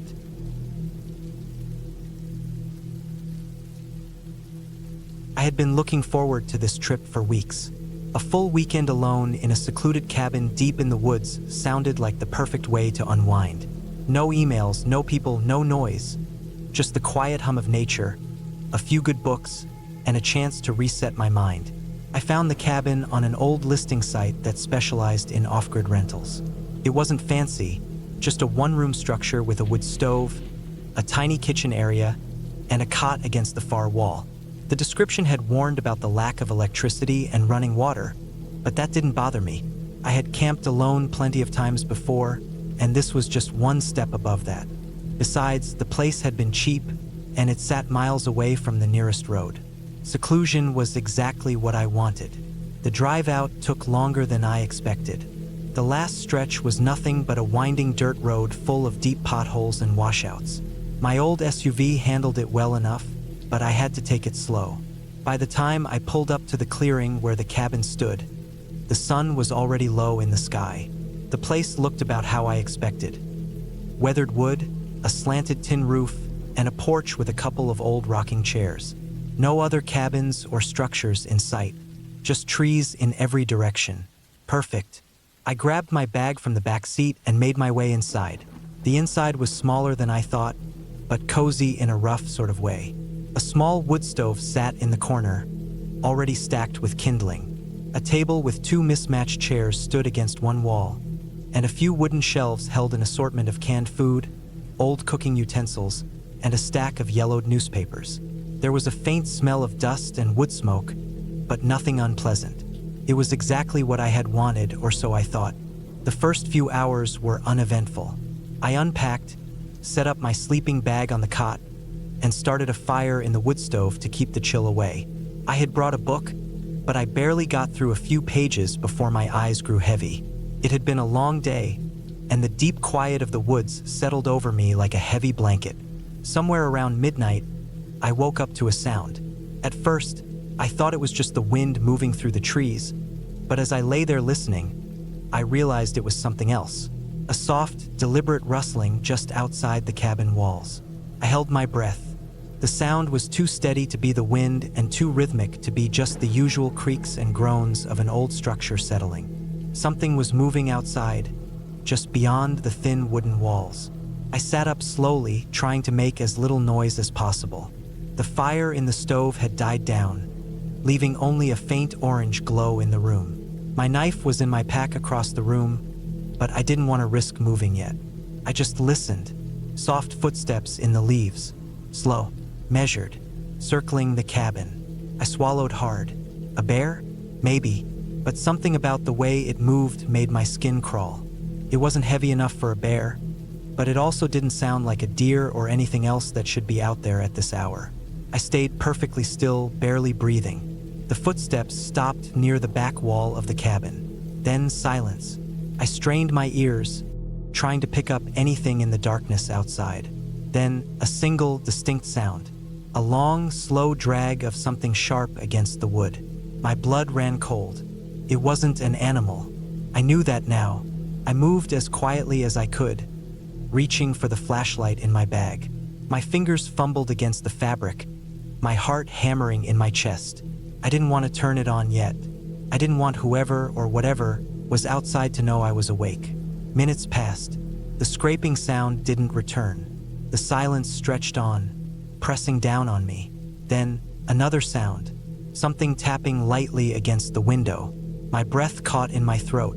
The window was small, near the front of the cabin, covered by an old curtain. I couldn't see out, but whoever was out there had to know I was inside. I gripped the flashlight tightly, my mind racing. I had my car, but it was parked a good 30 feet from the porch. If I ran for it, I'd be completely exposed.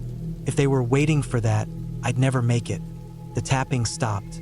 Silence again. I waited, every muscle in my body tense. The minutes dragged by, but nothing else happened. Eventually, exhaustion caught up with me. My body ached from the tension. My eyes burned with the need for sleep, but I didn't dare close them. I sat there for hours, listening, waiting, but the footsteps never returned. By the time the first light of dawn crept through the trees, I was still sitting upright, the flashlight clenched in my fist. My mind was screaming at me to leave. Whatever had been out there had been watching me, waiting. I packed up in record time. I didn't even bother eating breakfast. I shoved everything into my bag, yanked open the door, and sprinted for my car. My hands were shaking as I jammed the key into the ignition. The engine turned over, and I peeled out of there so fast my tires kicked up dirt and gravel behind me. I didn't slow down until I hit the paved road miles away. Only then did I let myself breathe. My heart was still hammering in my chest, my skin still crawling with the feeling of unseen eyes. I never found out who or what was out there that night, but I do know one thing: I won't be going back.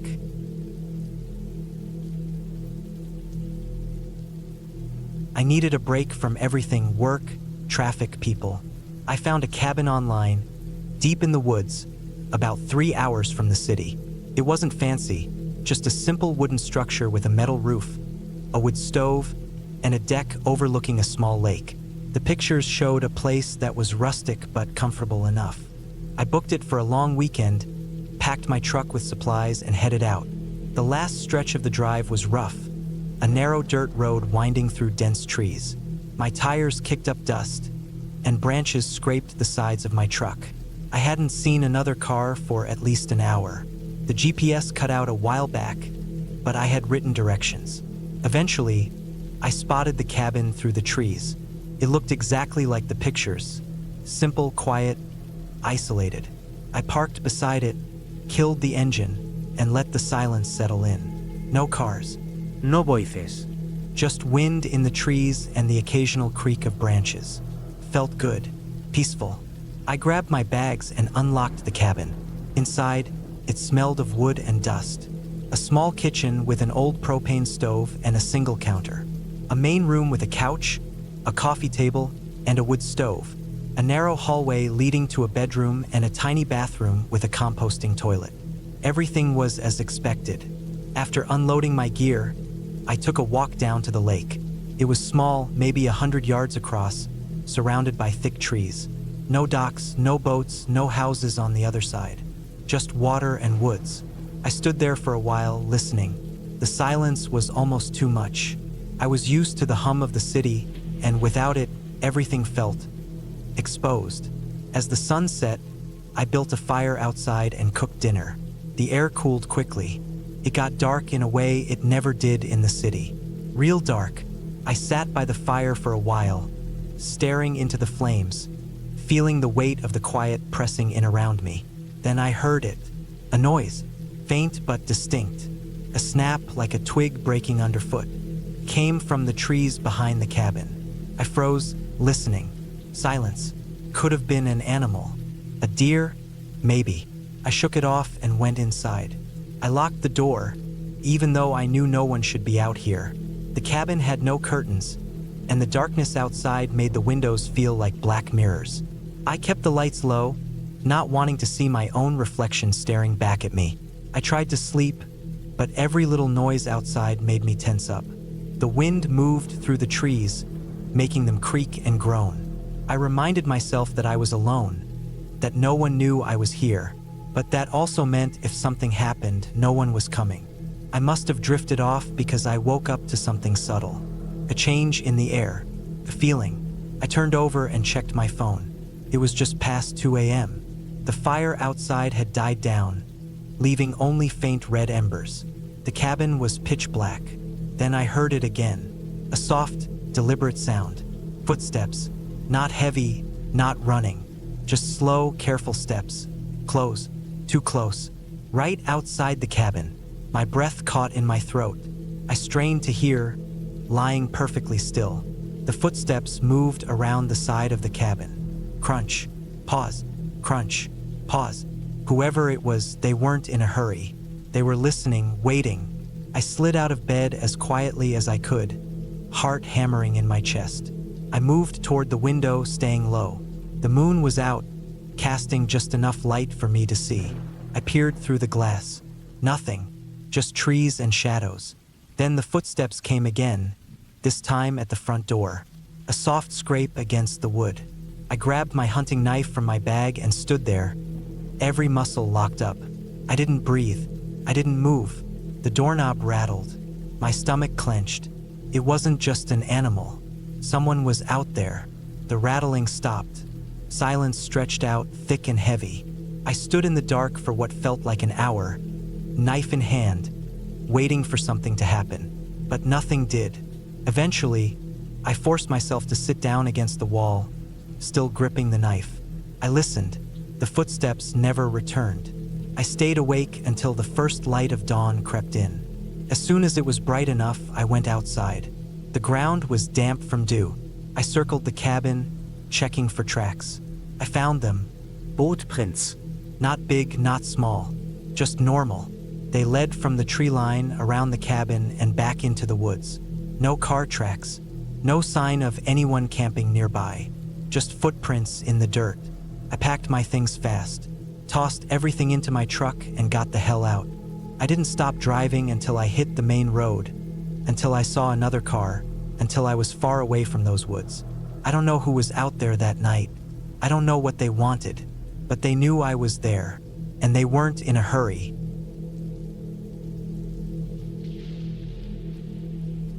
I arrived at the cabin just before sunset.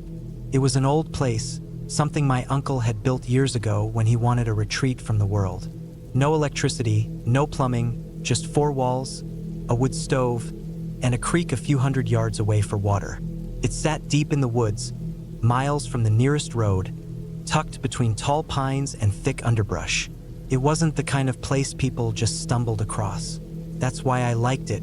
I'd been coming here for years, usually in the summer, but this time it was late fall, and the air carried the bite of early winter. The leaves had mostly fallen, leaving the woods looking skeletal and open in a way that made me feel exposed. I parked my truck at the trailhead and hiked the 2 miles in with my pack, the weight of supplies pressing into my shoulders. By the time I reached the cabin, the sky was dimming, turning the trees into black silhouettes. I pushed open the heavy wooden door, the hinges groaning from the cold. Inside, everything was as I'd left it last time. A simple wooden table, a few chairs, a cot pushed against the far wall, and a small shelf with some old canned goods. Dust clung to everything, disturbed only by tiny mouse prints on the floor. I sighed, set my pack down, and got to work building a fire in the wood stove. The temperature was dropping fast, and I knew it'd be below freezing by nightfall. Once the fire was going, I lit my lantern and sat down at the table, eating a cold dinner from a can. The wind had picked up outside, whistling through the cracks in the logs. It was peaceful, the kind of quiet you didn't get in the city, but there was something else, too. Something I couldn't quite put my finger on. A feeling that crawled along my spine and made me glance at the window more than I should have. I chalked it up to being alone in the woods and went about my routine. I locked the door, checked the shutters, and unrolled my sleeping bag onto the cot. The fire crackled in the stove, throwing flickering shadows across the walls. I lay down, staring at the ceiling, listening to the wind. At some point, I drifted off. I woke up to a noise, something outside. I held my breath, listening. The fire had burned low, casting only a dull orange glow. I could hear the wind, the rustling of branches, the creaking of the cabin settling. And then, crunch, footsteps. I sat up slowly, my heartbeat hammering in my ears. I reached for my flashlight and clicked it on, sweeping the beam toward the window. The glass was fogged over from my breath, making it hard to see. I wiped it with my sleeve and peered out into the dark. Nothing. The trees swayed, the wind whispering through the leaves still clinging to the branches.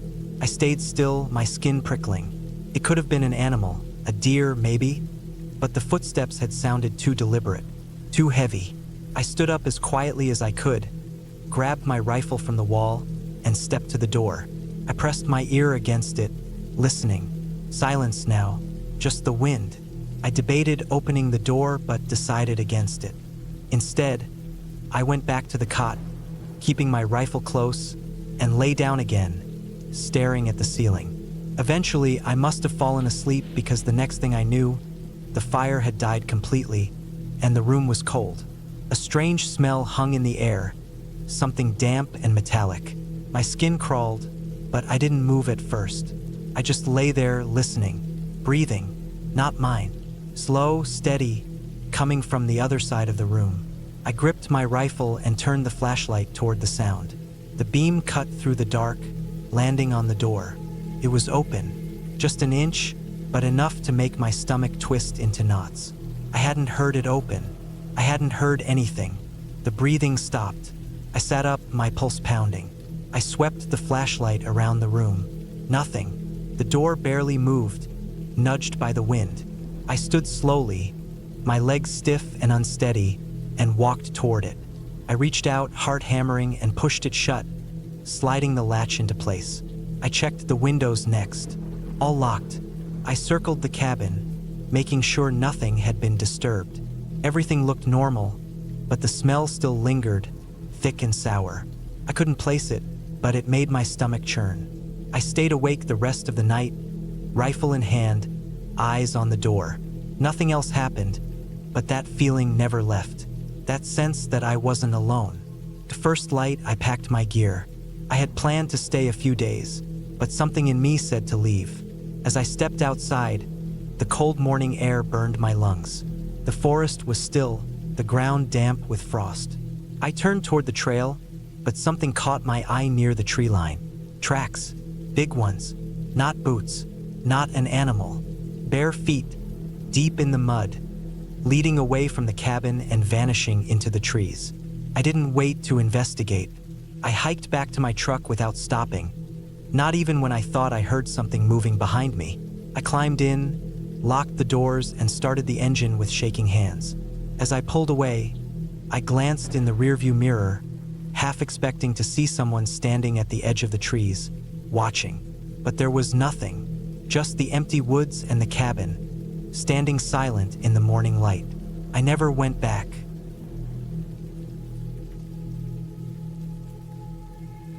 I had been looking forward to the trip for weeks.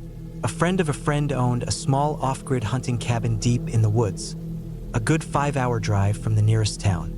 It was supposed to be a quiet weekend.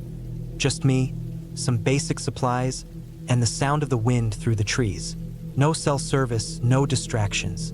Just a chance to unwind, clear my head, and get away from everything for a while. The drive out there was uneventful, just long stretches of highway that eventually turned into winding dirt roads. By the time I reached the last stretch, a narrow logging trail barely wide enough for my truck, the sun was already dipping low. The forest closed in on both sides, dense with towering pines and undergrowth so thick I couldn't see more than a few feet into it. The cabin itself sat at the end of a rough, overgrown path, nestled against the edge of a steep ridge. It was small, little more than a single-room structure with a covered porch, but it was solid, thick log walls, a heavy wooden door, a single window facing the clearing in front. I parked the truck, grabbed my bag, and headed inside. The air was thick with the smell of old wood and dust. A stone fireplace took up most of one wall. A small cot was pushed into the corner, and a rough wooden table sat near the window. There were no lights, no running water, just a few old oil lamps hanging from hooks and a rusty wood stove near the back wall. I spent the first hour settling in, unpacking my gear, checking the woodpile outside. It was stacked high against the wall, dry and neatly cut. Whoever had been here last had made sure the place was ready for the next visitor. I lit one of the oil lamps, started a small fire in the stove, and made a quick meal from a can of beans and some jerky. By the time I stepped outside again, night had fully settled in. The quiet was absolute. No distant hum of cars, no voices, nothing but the occasional rustle of wind through the trees. I stood on the porch for a while, letting my eyes adjust to the darkness. The clearing in front of the cabin stretched about 50 feet before the tree line swallowed everything. Beyond that, just blackness, the forest stretching for miles in every direction. It was peaceful, but there was something else, too. An odd feeling I couldn't quite shake. A weight in the air, something pressing at the edges of my senses. Not fear exactly, but unease. Like standing in a room you know is empty, but still feeling like someone is watching you. I shook it off, told myself I was just adjusting to the isolation. It had been a long drive. I was tired. The fire was warm. The cot looked inviting, and I had a full weekend ahead of me. No point in getting worked up over nothing. That first night, I slept deeply. I woke once, hours later, to the distant sound of something moving through the brush outside, but I told myself it was just an animal and drifted back into sleep. The next morning was crisp and cold, the kind of chill that seeps into your bones before the sun has a chance to warm the air. I made coffee over the fire, ate a quick breakfast, and decided to explore a bit. The ridge behind the cabin was steep but not impassable, and I wanted to see what kind of view I could get from the top. I hiked for about an hour, the forest thick and untouched. The only sounds the crunch of my boots on the damp earth and the occasional bird call. When I finally reached the crest of the ridge, I was met with a breathtaking view. A vast stretch of forest, unbroken except for a distant river snaking through the valley far below.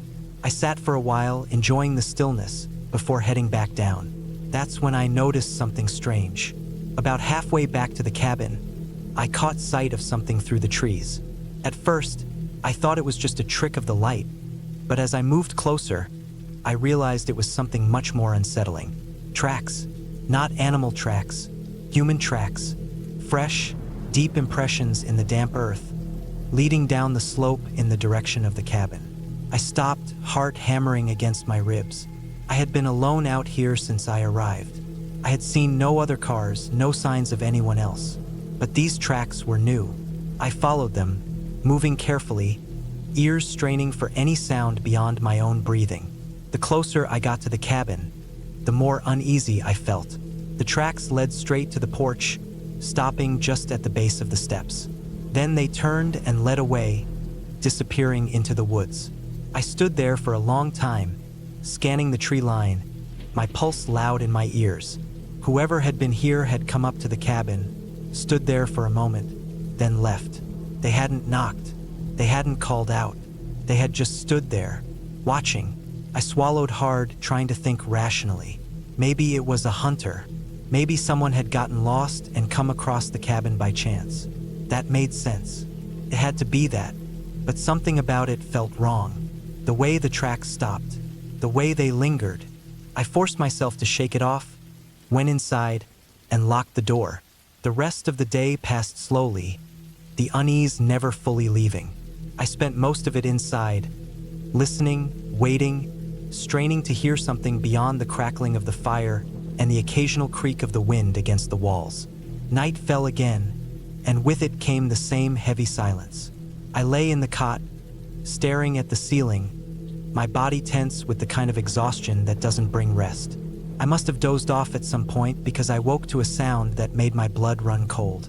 Footsteps, slow, deliberate, moving just outside the cabin. I held my breath, every muscle in my body locking into place. The footsteps circled the cabin once, then stopped, right outside the door. I stayed frozen, heart pounding so hard I thought it would give me away. Minutes passed, maybe an hour. Then finally the steps retreated, fading into the woods. I didn't sleep the rest of the night. At first light, I grabbed my bag, threw everything into the truck, and left without looking back. I never found out who it was, never found out what they wanted. But as I drove away, I couldn't shake the feeling that whoever had been out there wasn't lost. They weren't hunting, they had been waiting. I never planned on staying in that cabin. It was supposed to be just a temporary shelter, a place to stop for the night before I continued my drive deeper into the mountains. But as the rain came down in sheets, hammering against the windshield, my old truck started making a sound I didn't like, a deep, rhythmic knocking from the engine. I barely had enough signal to look up the closest town, but I could see I wouldn't make it. That's when I saw the dirt road turnoff, barely visible through the rain, and the small wooden sign that just read lodging. The road was rough, winding through dense forest, and I had to keep the truck in low gear to crawl through deep puddles and slick mud. I was just about to turn around when I saw it. A small cabin, dark against the trees, with a sagging front porch and a single light glowing from within. There was no sign, no indication it was a business, but at that point, I didn't care. I needed a place out of the rain, and if someone lived there, I'd offer them cash to let me sleep on the floor for the night. I pulled up and cut the engine. The knocking sound had gotten worse, and I knew in the pit of my stomach I was probably stuck there until I could figure something out. I climbed out of the truck, pulling my hood up against the rain, and walked to the porch. The light inside flickered slightly, not like a bulb going out, but like firelight. There was a woodpile beside the door, stacked high, and the faint smell of smoke in the air. Someone was home, I knocked, waited, knocked again. No answer. I tried the handle, turned easily, the door swinging open with a creak. Inside, a fire burned in a stone fireplace, low but steady, casting long shadows on the wooden walls. The cabin was small, just a single room with a bed, a table, a few chairs, and a small kitchen area. A doorway led to what I assumed was a bathroom. Everything was neat, but there were no personal items. No clothes, no food on the counters, no dishes in the sink. Just the fire burning as if someone had just been there. I stepped inside, dripping water onto the wooden floor, and called out, "Hello!" Nothing. I should have left. I should have gotten back in my truck, no matter how bad the engine sounded. But the wind howled outside, and the warmth of the fire was so inviting. I was exhausted, my clothes soaked, my boots heavy with mud. I hesitated just a little too long, and that was all it took to make up my mind. I'd rest here just for a few hours. If someone showed up, I'd apologize and explain. But for now, I needed to dry off and warm up. I closed the door behind me, locking it out of habit, and peeled off my wet jacket. The fire felt good, and I sat in one of the chairs, stretching my hands toward the heat. The quiet was almost unsettling after the storm outside. The only sounds were the crackling of the fire and the occasional creak of the wind against the cabin walls. Then I noticed the rifle. It was propped against the wall near the door, old but well-maintained. Not unusual in a remote cabin like this, but it made my skin prickle. If this place was abandoned, why would someone leave a rifle behind? And if it wasn't abandoned, why would they leave the fire going and the door unlocked? I told myself I'd only stay an hour or two, long enough to dry off and figure out what to do next. My truck wouldn't get me far, and I wasn't about to start hiking in the middle of a storm. I pulled a chair closer to the fire and tried to relax. I don't know how long I sat there before I noticed it.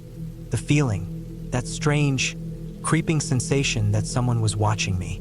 I turned my head slowly, scanning the dim room. Nothing. Just the fire, the furniture, the closed door leading to the other room. But the feeling wouldn't go away. My skin prickled, my pulse quickened. I swallowed hard and stood, moving toward the doorway. If there was someone else here, I needed to know. I pushed the door open. The room was empty. Just a small bed, a dresser, a window with rain streaking down the glass. No closet, nowhere for anyone to hide. But the feeling didn't go away. I backed out, shutting the door behind me. Something felt wrong. The cabin was too still, too quiet. The fire burned, the rifle sat where it was. But something about this place didn't sit right with me. My gut told me to leave. Then I heard it, a soft creak, from the porch. My blood went cold. I moved slowly, stepping toward the window beside the door. The glass was fogged, but I could just barely make out a dark shape on the porch. A figure, standing still, just outside the door. I didn't breathe, didn't move. Another creak, a shift of weight. They were standing just on the other side of the door, listening. I reached for the rifle. The handle on the door rattled. Not forceful, not aggressive, just testing. My heart pounded. I gripped the rifle tight, my hands clammy. The door was locked, but I knew locks wouldn't mean much if they wanted to get in. Then, just as suddenly as it started, it stopped. Silence. I stayed frozen, listening, waiting. Minutes passed. The fire crackled. The storm raged outside, but no more sounds came from the porch. I waited until my legs ached, until my breath slowed. Finally, I moved toward the window again, pressing my forehead against the glass, trying to see. Nothing, just darkness and rain. Had they left, or were they still out there, waiting? I didn't sleep that night. I sat by the fire, rifle across my lap, eyes locked on the door. Every gust of wind, every creak of the cabin made my pulse jump, but nothing else happened. No more sounds, no more movement, just the storm, the fire, and the thick, suffocating weight of dread sitting heavy in my chest. When the first light of dawn crept through the trees, I finally dared to move. I unlocked the door and pushed it open slowly, stepping onto the damp porch. The rain had stopped, leaving behind thick mud and wet leaves, and footprints, Deep, heavy footprints leading up to the door, but none leading away.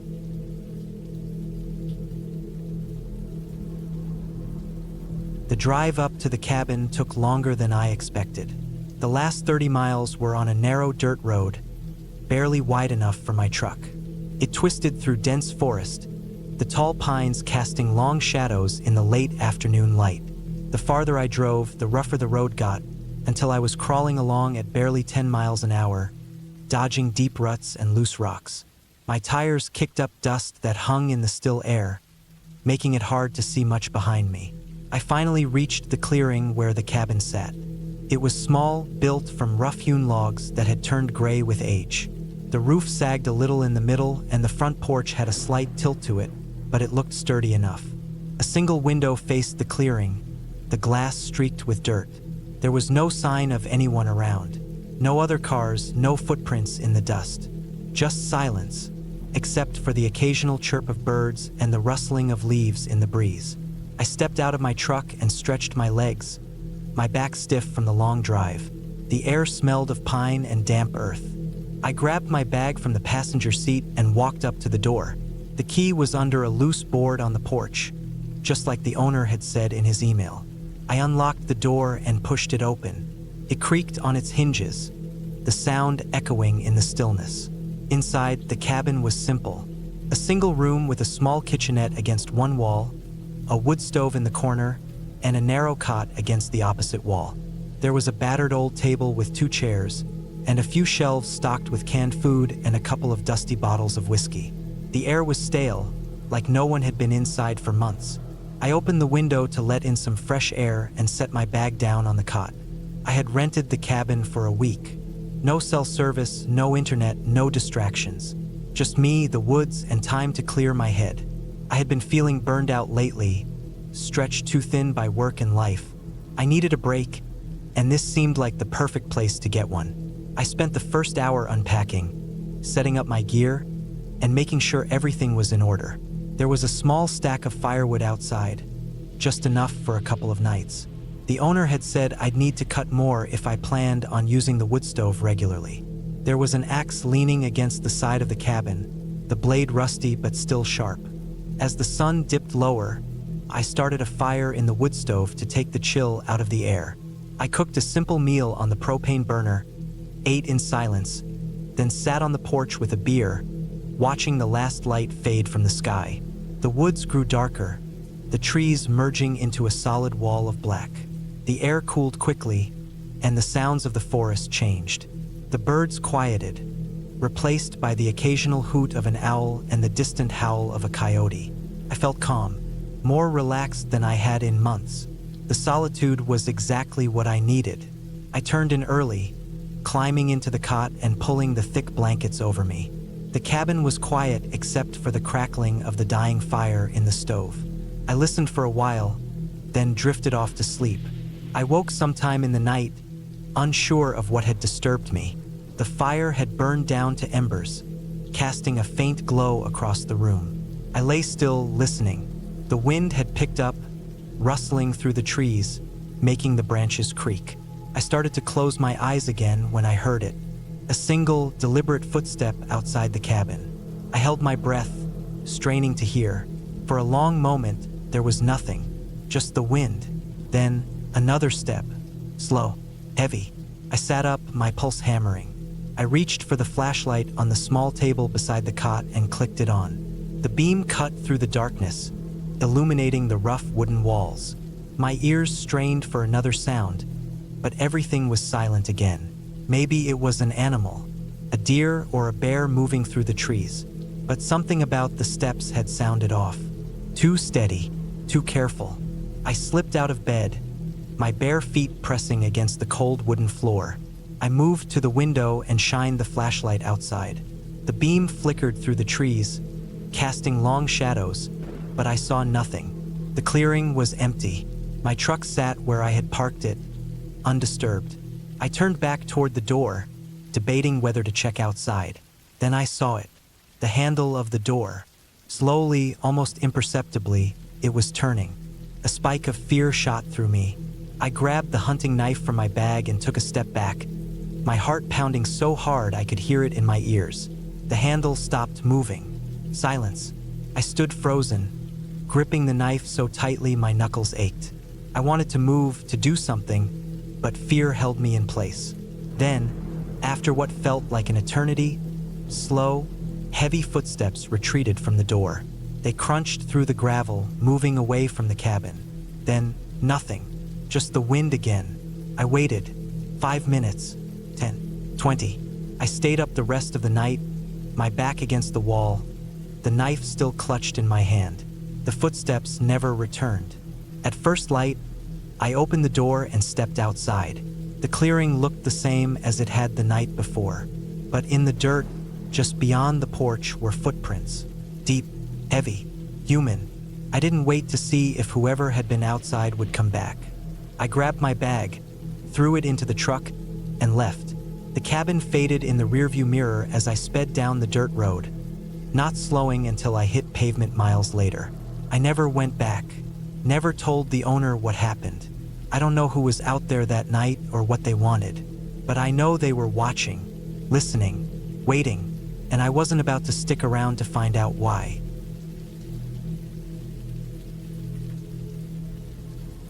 I had rented the cabin for a week, hoping for some quiet. It was deep in the woods, far from any town, just the way I liked it. The place was old but sturdy, with thick wooden walls and a sloping metal roof that rattled when the wind picked up. The cabin sat at the edge of a frozen lake, surrounded by dense pines. It was late in the season, early winter, the kind of time when the woods were empty except for the few who didn't mind the cold.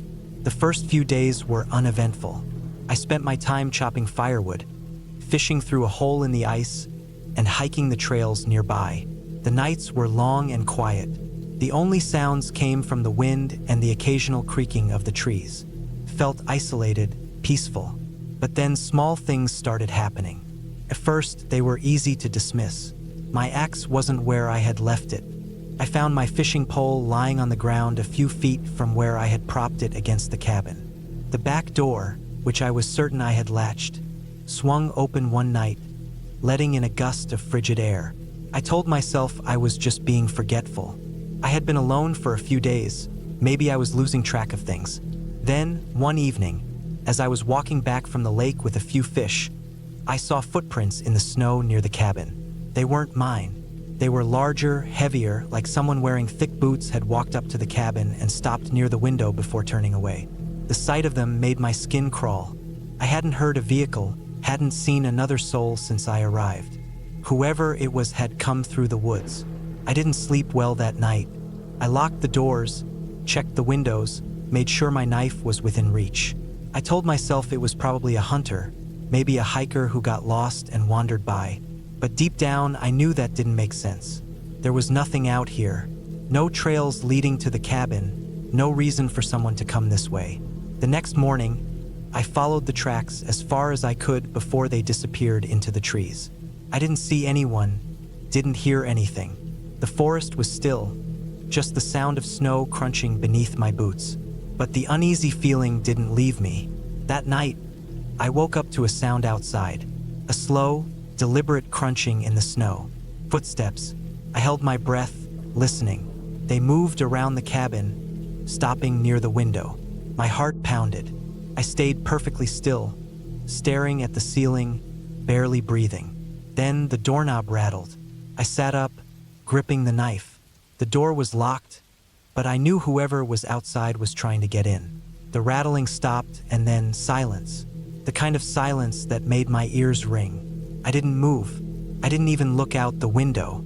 I just sat there, waiting. Eventually, I must have drifted off, because I woke up to daylight streaming through the cracks in the curtains.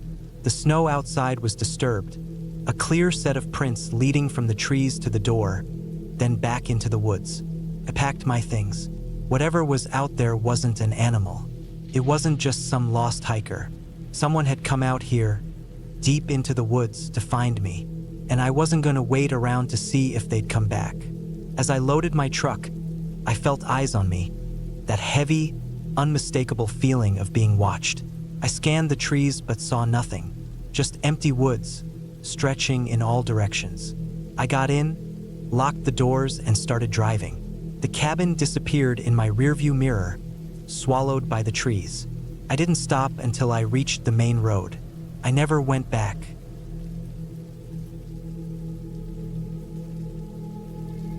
The road to the cabin was little more than a winding dirt track, carved through dense pine and fir.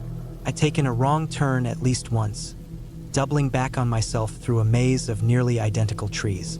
The rental's GPS cut out an hour back, leaving me to rely on an old paper map I'd found stuffed in the glove box. It had taken longer than expected, but I finally spotted the turnoff, a narrow gap between trees marked only by a weathered wooden post, half buried in pine needles. The cabin sat at the end of a sloping gravel path, barely visible through the thick trees. It was an old place, probably built in the 50s, a single-story structure with a steeply pitched roof and a small covered porch. The wood siding was faded and rough, gray from years of exposure. The windows were dark, reflecting only the forest behind me. A metal chimney jutted from the roof, but no smoke curled from it. I killed the engine and sat for a moment, listening to the sounds of the forest. It was quiet, too quiet. No wind through the trees, no bird calls, not even the distant rustle of small animals moving through the underbrush. Just stillness. It was the kind of silence that pressed in on you, making you hyper-aware of every breath, every heartbeat. I stepped out, the gravel crunching under my boots. The air was damp, heavy with the smell of moss and decaying wood. My bag was slung over one shoulder, a cooler in my other hand, as I made my way up the short steps to the porch. The front door was stiff, the old wood swollen with humidity, but it gave after a few hard shoves. The inside smelled of dust and stale air, with a lingering scent of damp wood smoke. The cabin was small but functional. A single large room made up the living area, kitchen, and dining space, with a doorway leading to what I assumed was a bedroom. The furniture was sparse. A wooden table with two mismatched chairs, a couch that looked older than I was, and a heavy cast-iron stove tucked into the corner. A stack of firewood sat next to it, though some of the logs had gone soft with rot. I dropped my bag by the couch and set the cooler down on the table. I wasn't planning on staying long, just a few nights to clear my head, get away from work, from people. I'd been running on empty for months, and the idea of absolute solitude had been appealing. No phone service, no internet, just me and the forest. After unpacking, I went outside to gather firewood. The forest was thick, the trees packed close together, their trunks slick with moss. I found a few dry branches near the base of a fallen tree and snapped them into manageable pieces, stuffing them under one arm. As I turned back toward the cabin, I noticed something. A path, barely visible, cutting through the trees to the right of the clearing. It was narrow, overgrown with ferns and brambles, as if it hadn't been used in years. I hadn't seen it on my way in. Something about it unsettled me, but I couldn't say why. Maybe it was the way the trees seemed to lean in around it, the darkness that pooled beneath the branches even in daylight. I turned away, forcing myself to ignore it. I had no reason to go wandering through unfamiliar woods, especially alone. Back inside, I built a small fire in the stove, watching as the flames licked at the dry wood. The warmth spread slowly through the cabin, chasing away the damp chill. I made a simple dinner, eating in silence, listening to the occasional creak of the old structure as it settled. Outside, the wind had picked up, rattling the branches against the roof. That night, I slept lightly. The bed was old, the mattress thin, springs pressing uncomfortably against my back. More than that, though, it was the silence that kept me awake. It wasn't natural. No wind, no night sounds, just the occasional crackle of the cooling stove. I kept expecting to hear something, an animal moving outside, the distant hoot of an owl, but there was nothing. Sometime in the early hours, I woke suddenly, heart hammering. The cabin was completely dark, the fire having burned down to embers. I strained my ears, listening. Then I heard it. Footsteps. Not an animal, not the scurrying of rodents in the walls. Human footsteps, slow and deliberate, moving just outside the cabin. I held my breath, every muscle tensed. The sound circled the cabin, crunching through the undergrowth, pausing every few steps. I couldn't move, couldn't bring myself to sit up. I just lay there, listening as the footsteps made a slow circuit around the cabin, once, twice. Then they stopped. Minutes passed. My ears rang with the silence.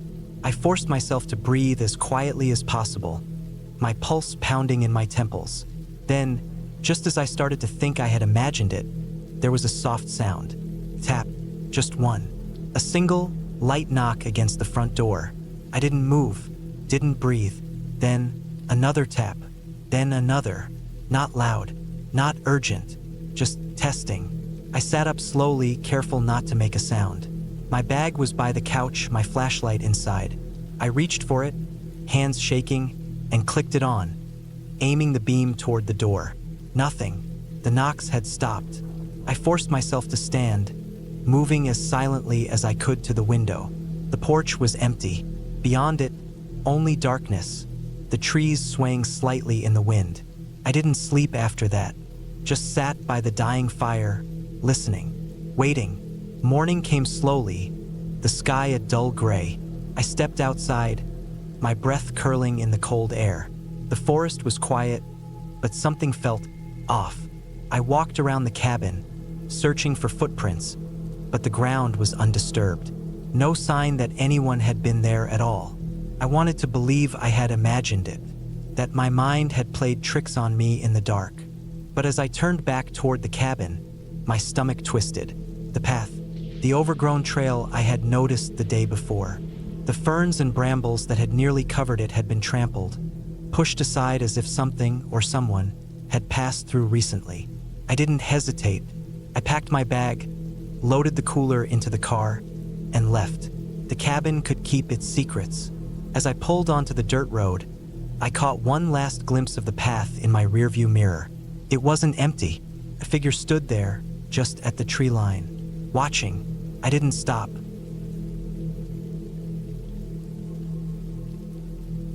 I took the turn off the main road and started the slow drive up the dirt path leading deep into the woods. The rental cabin was a few miles in, tucked away from everything, and that was exactly what I wanted. A break from everything. Work had been grinding me down, my personal life felt like it was in pieces, and I needed to step away from the world for a while. The road was rougher than I expected.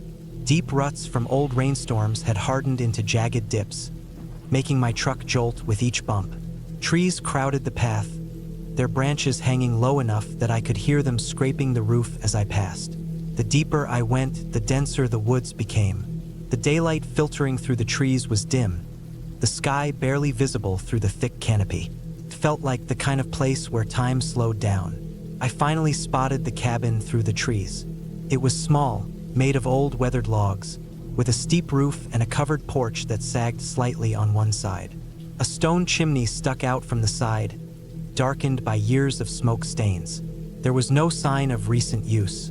The grass around it was knee-high, the dirt driveway covered in leaves and twigs. I killed the engine and sat for a moment, listening to the quiet. No cars, no voices, no distant hum of the city, just the wind moving through the trees. It was peaceful, but also isolating in a way I hadn't fully expected. I stepped out and stretched my legs, breathing in the cool, damp air. The woods smelled of pine and earth, mixed with the faint scent of decay from rotting leaves. The front door was unlocked, just as the rental company had told me. It groaned on its hinges as I pushed it open, revealing the dark interior. The air inside was stale, carrying the faint musk of old wood and dust. The cabin was simple. One main room with a stone fireplace, a small kitchen area, and a door leading to a single bedroom. A wooden table and 2 chairs sat near the window, and a threadbare couch faced the fireplace. A few old oil lamps rested on a shelf, along with some faded books that looked untouched for years. There was no electricity, just a wood-burning stove for cooking and a well outside for water. I set my bags down near the couch and started checking the place over. The kitchen shelves held a few old canned goods, mostly expired. The stove was coated in a fine layer of ash. The bed in the other room was stiff, the sheets smelling like they hadn't been washed in years. I brought my own sleeping bag, so I wasn't too worried about it. After getting settled, I grabbed my axe and headed outside to gather firewood. The air had a sharp chill to it, the kind that hinted at an early frost coming soon. I found a dead tree not far from the cabin and started chopping, the rhythmic sound of the axe cutting through the silence. As I worked, I couldn't shake the feeling that something felt off. Not wrong exactly, but different. The woods were too quiet. No birds, no rustling in the underbrush, just the occasional creak of branches shifting in the wind. By the time I had enough wood stacked near the cabin, the sun was sinking low behind the trees. The temperature dropped fast, and I hurried inside to get a fire going. The flames caught quickly, filling the cabin with a warm, flickering light. I cooked a simple meal on the stove, then sat back with a beer watching the fire dance. It should have been relaxing, but I couldn't shake the unease creeping in around the edges of my thoughts. I heard it for the first time just after midnight. A sound outside, faint but distinct. A crunch of leaves, like a footstep. I sat up on the couch, heart suddenly hammering. I listened, holding my breath. Nothing, just the wind, probably an animal. I forced myself to relax, telling myself it was just my imagination getting the better of me. But then it happened again. Closer this time. A slow, deliberate step. Not the quick, skittering movement of a deer or raccoon. It sounded heavier, human. I stood up, moving to the window, but the night outside was pitch black. The fire inside made it impossible to see anything beyond my own reflection in the glass. I turned off the lantern, letting my eyes adjust to the darkness, and waited. The woods were silent again. I told myself it was nothing. Maybe a branch falling, maybe just the house settling. I crawled into my sleeping bag, leaving the fire burning low, and eventually drifted off. I woke up suddenly, unsure why. The fire had burned down to embers, casting the cabin in deep shadows. My breath was visible in the cold air. I listened. The sound was back, closer, right outside the door. A slow, dragging step, followed by another. I sat up, every nerve in my body screaming. Someone was out there. I reached for the axe I'd left near the fireplace and gripped it tight, forcing myself to breathe evenly. I listened. Silence. Then the doorknob rattled. A slow, testing movement. Not forceful, just checking. My grip on the axe tightened. My mind raced. No one should be out here. The nearest town was miles away. The knob rattled again, harder this time. I stood up, moving silently toward the door. My pulse pounded in my ears. I took a slow breath, then yanked the door open, swinging the axe up. Nothing. The porch was empty. The woods beyond were still. No footsteps, no movement, just the wind through the trees. But I knew what I'd heard. I stepped outside, scanning the tree line. My breath came fast and uneven. The firelight flickered behind me, casting my shadow long across the ground. The dirt in front of the door was disturbed. Faint, but there. Footprints. Large, heavy ones, leading from the woods to my door, and then back again. I turned slowly, my skin crawling. I wasn't alone out here. Someone had been watching, testing the door. I didn't sleep the rest of the night. I sat near the fire, axe in hand, staring at the door, waiting. The sounds never came back, but the feeling didn't leave. At dawn, I packed my things. I didn't waste time. I threw my gear into the truck and got the hell out of there. As I drove away, I glanced in the rearview mirror one last time, and that's when I saw it. A figure standing at the edge of the trees, just far enough back that I couldn't make out any details. Watching me, I didn't stop. I didn't even slow down. I just kept driving, gripping the wheel so tight my knuckles turned white. I never went back, never told anyone what happened. But sometimes, late at night, when everything is quiet, I remember the sound of those footsteps outside the door, and I wonder if they ever stopped watching.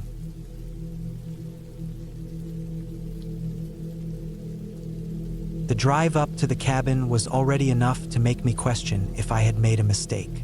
It was a narrow, winding dirt road that snaked its way through the thick forest, the kind of road that looked like it hadn't been properly maintained in years. My tires kicked up loose gravel, and every now and then, a deep rut in the road made my truck jolt, forcing me to slow down even more. The further I got, the denser the trees became, their branches hanging low enough that they scraped against my windshield and roof. There were no signs, no mile markers, nothing to indicate how far I had left to go. Just my GPS, which kept glitching out, the blue dot lagging behind my actual position. I had rented the place for a long weekend. The owner had listed it as an off-grid getaway. A small, isolated cabin in the middle of the mountains, perfect for people wanting to escape from the noise of the world. I wanted to spend some time alone, away from everything, and this seemed like the perfect place. No service, no distractions, just me and the quiet. When I finally arrived, the first thing I noticed was how small the cabin looked compared to the trees surrounding it. It was an old wooden structure with a steep roof and a narrow front porch, tucked between towering pines. The logs were dark with age, the windows small and dirty. There was no driveway, just a clearing big enough to park my truck. A pile of firewood sat against the side of the cabin, some of it rotting, and a rusted metal barrel stood nearby, probably used for burning trash. I killed the engine and sat there for a moment, listening.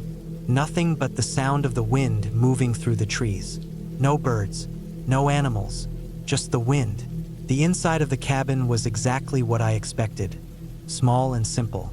A single room with a wood stove, a bed pushed up against one wall, a small table with 2 chairs, and a tiny kitchenette that looked like it hadn't been used in years. There was no running water, just a big plastic jug sitting on the counter. A narrow door led to a bathroom, but it only had a dry toilet, the kind that needed to be emptied after a few days. The air inside smelled stale, like dust and old wood. I set my bags down, checked the corners for spiders, then stepped back outside to bring in more supplies from the truck. That was when I noticed something strange. There were footprints in the dirt near the front steps. Large boot prints, deep enough to show that whoever made them had been standing there for a while. I frowned, looking around. The rental listing had said the place was private, that no one else would be around. But these tracks were fresh. The edges were still sharp, undisturbed by wind or rain, and they weren't mine. I had only just arrived. I followed the tracks a few steps. They led up to the porch, then stopped right in front of the door. Not moving side to side, not turning around, just stopping, like someone had stood there, staring at the door for a long time before walking away. I felt a chill crawl up my back. I looked around again, scanning the trees, but there was nothing, just the woods, thick and endless. I told myself it was probably the owner checking on the place earlier in the day. Maybe they had come by to make sure everything was in order before I arrived. Still, it left me uneasy. I grabbed my bags quickly and went inside, locking the door behind me. The first night was quiet, too quiet. No insects, no rustling leaves, no distant calls of animals moving through the forest. Just the occasional creak of the cabin settling and the wind pressing against the walls. I barely slept. The next morning, I went outside to gather some firewood. The air was crisp, the kind of cold that bit at your fingers. That was when I saw it.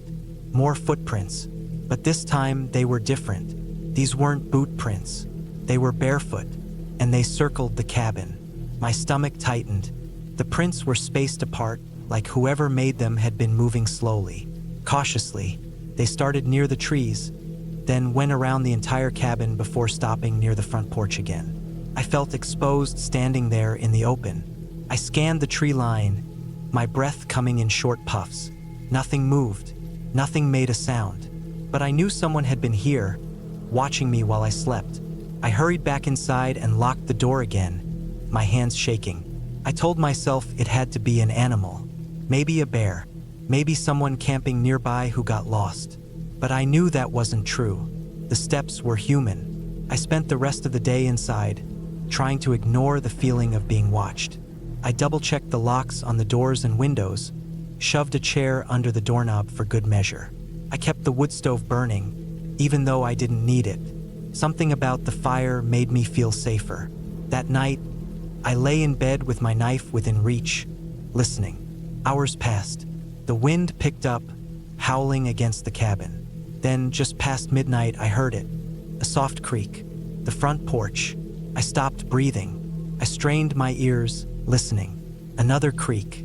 Someone was out there, standing on the porch. I moved as quietly as I could, slipping out of bed, keeping low. My heart was hammering so hard I thought it would give me away. I reached for my knife, gripping it tightly. Another creak, closer to the door. I slowly reached for my flashlight, pressing the button. The beam cut through the darkness as I aimed it toward the front door. Nothing. The porch was empty, but the door handle was moving. I lunged forward and slammed the deadbolt, pressing my weight against the door. Silence. Then the soft sound of footsteps retreating, moving back down the steps, moving away. I didn't sleep the rest of the night. When morning came, I didn't hesitate. I packed up my things, threw them into the truck, and got the hell out of there. As I pulled away, I saw something in the dirt near the cabin. More footprints, leading from the forest.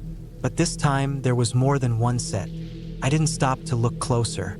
I didn't stop for anything. I just kept driving, my hands gripping the wheel so tightly they ached. When I finally got back to town, I sent a message to the owner, letting them know I was leaving early.